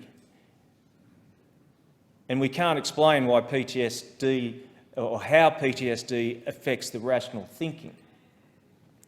So I was very, very pleased that over the past 3 years we did obtain substantial funding and were successful for Fortum. And I've got a Fortum in Port Macquarie and it works really well. And when we have seen the bushfires, well, the floods, just go back, the drought, then the bushfires, which were significant, we lost hundreds of homes in my electorate, and then the floods where we lost more homes and businesses were inundated. These people needed the support from an agency who understood, from people who had lived experience, and it was working well. And we were overjoyed in the last budget that Fortum received funding of $10 million. And that was to go to opening not only further offices or branches around Australia at Townsville, Ballina, Albury, Wodonga, Gippsland, Dubbo, Nowra, Newcastle, Sunshine Coast, Darwin, Launceston and Perth, but to also upkeep those services in the places they were already established. It was an amazing thing. So you can imagine not only Mr Bale's disappointment, but all the 50 employees around Australia and those of us who have worked so hard to find out that $8 million of the $10 million has been ripped away for funding in the next 2 years. It will mean that 50 people who are supporting our emergency service personnel will no longer have a job. But more significant, those people who fight our fires, those people who go to work and put their lives on the line will not have that support there. Not only them, but their families. And I can tell you, the effect that dragging a body out of the water or consoling a mother whose child has died has on you. And if those support services are not there, we will continue to see deaths. We will continue to see people struggle with mental health. We will continue to see the breakdown of families. This decision makes no sense, and this is above politics. I'm not pointing my finger at the other side, because some of these offices that will miss out are Labor seats. The people in your seats will miss out. So I'm urging the members across there to speak to your powers to be and say why. Why has this happened? Fortum went through a competitive tender and was successful in the competitive tender. And now they're being told, no, sorry, you're not going to get the $8 million. You now have to go through another competitive tender when they've already put everything in process, everything in plan. They have the infrastructure. It was working. Please go off and speak to the Prime Minister. I've written to the Prime Minister and ask him to reinstate that, to reinstate it for the people who fight your fires, who get in those boats during floods, and that's in times of disaster. Every single day they come out. They go to car accidents. They operate the jaws of life to get people out of their cars. They scrape people off the road. They go to suicides. They are the people that do and see the things that we don't want to do and see. So please, go back to your party room and ask the question why. Why can't you reinstate that $8 million? It is a drop in the bucket for what those people do for us. And if I can talk just in the last couple of minutes about veterans. There is a lot of great work that's been done for veterans and the support of veterans. And one of those things are the hubs, the veterans hubs around Australia. I have the largest cohort of veterans in my electorate in New South Wales, 9,000 veterans. We have one advocacy place, and that is in Coffs Harbour. It is a room that is stacked to the ceiling with boxes full of DVA claims that they're trying to process. I worked with veterans advocates again over the last 3 years, Richard Kellaway, Justin Poppleton, Louise Freeban and Sean Berquist, on a hub and spoke model that would service the whole of the Mid-North Coast.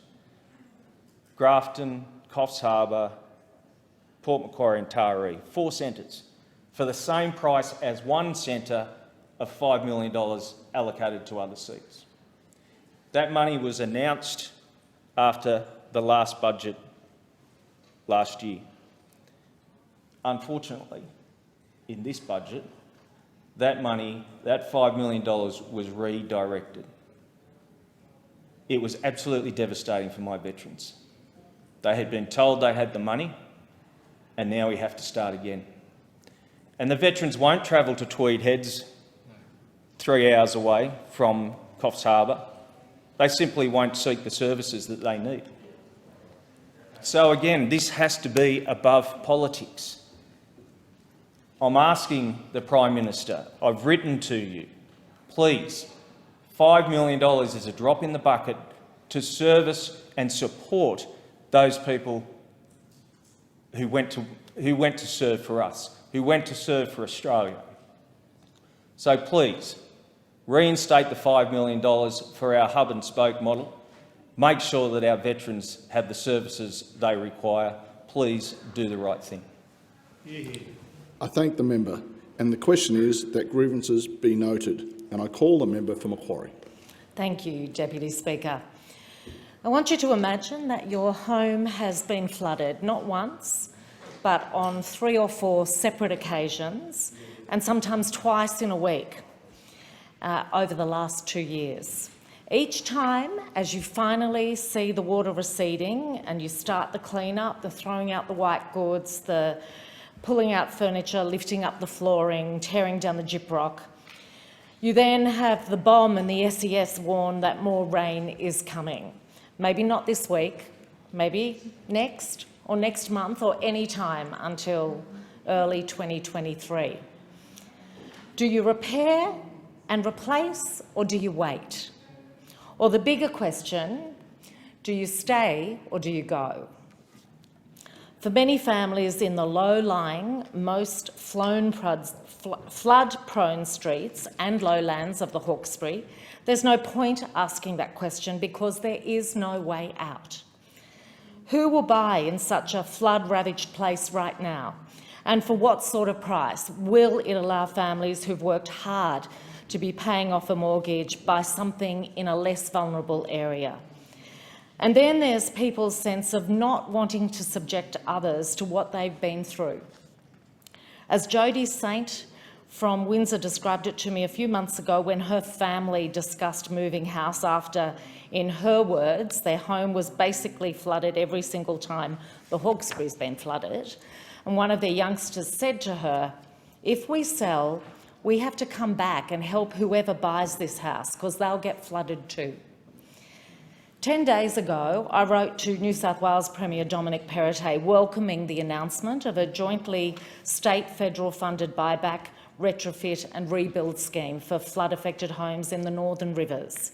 But my question was, where was the New South Wales plan for the Hawkesbury? Why had New South Wales not sought similar federal support for our region, one of the most repeatedly flooded areas in the country? Our situation is on a different scale to the catastrophe of Lismore and its neighbours, but in fact that's why a buyback scheme in particular could have such a positive impact. We know which streets are the first to flood. In fact, most of us have a pretty good idea of which specific houses are the fastest to be affected. In one street I know there are half a dozen homes now for sale, for rent or for loan. People don't have the energy or appetite to bounce back yet again, and some of them would take a fair way out. Dave Young in South Windsor and his family have suffered the trauma of multiple floodings and then the tragic loss of their wife and mum, Naomi. Since the 2021 floods, I've seen them, smiles on their faces, tackling the clean-up time after time, and with lessons learned each time and each flood, and they created a more resilient home until the last flood, the largest since 1978. It took its toll. Naomi's death, a real devastation for the whole community, came after they'd been shuffling between hotel rooms while insurance was being sorted.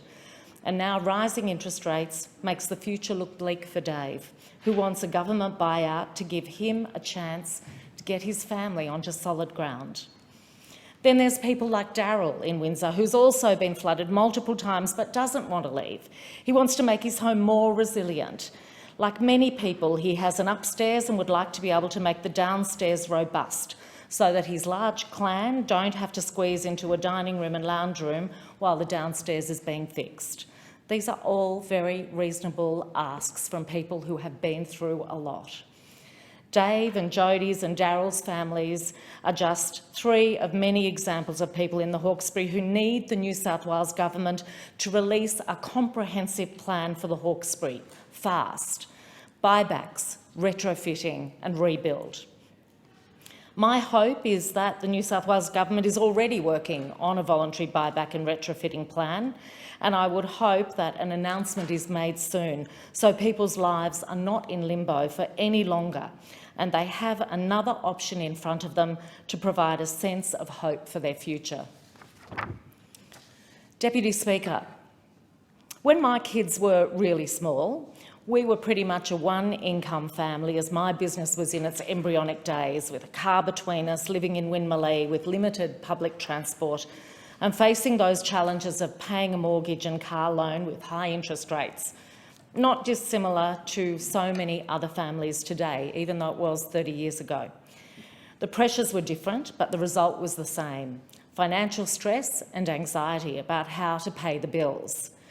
That's why our government's changes to make childcare cheaper and to reduce the costs of medicine are important now to help families make ends meet. Of course, cheaper medicines will also help older people, and we've gone even further for seniors with the higher income test in place for the Commonwealth Seniors Health Card, meaning more seniors will be able to access medicines at similar rates to pensioners. These are budget measures that have a deflationary effect because they reduce people's costs, so they help the hip pocket without pushing up inflation. But my experience as a young mum is why I've been so committed to ensuring there are great local parks for families to use in my community, and why I'm delighted that the budget contained funding for big upgrades for both Glossodia and Mount Victoria, areas that have often been left off the list of improvements. For Glossodia, we're providing $3 million to bring alive the long-promised upgrades to Woodbury Reserve, a community that has been waiting a really long time for some decent facilities here. Like my time as a mum with kids in Winmalee, a long way from other facilities with poor public transport, these kids and their parents and grandparents need a place close to home to be able to enjoy.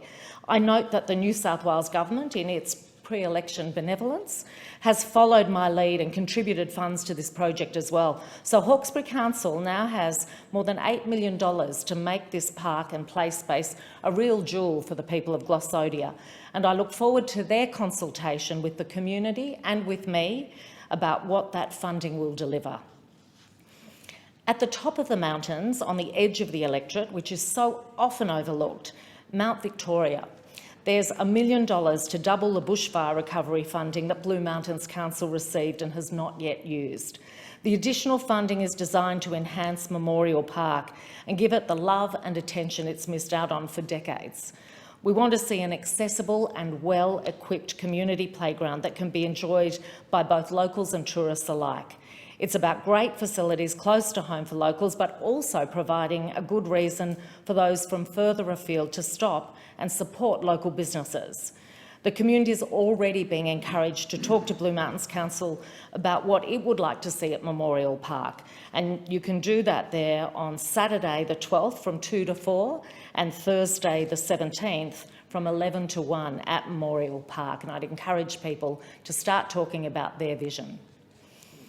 Deputy Speaker, the recent budget guaranteed $1.8 million funding for the shared bike and walking track from Hawkesbury Heights to Winmalee, something that locals have fought for decades, and I have made commitments on over several elections.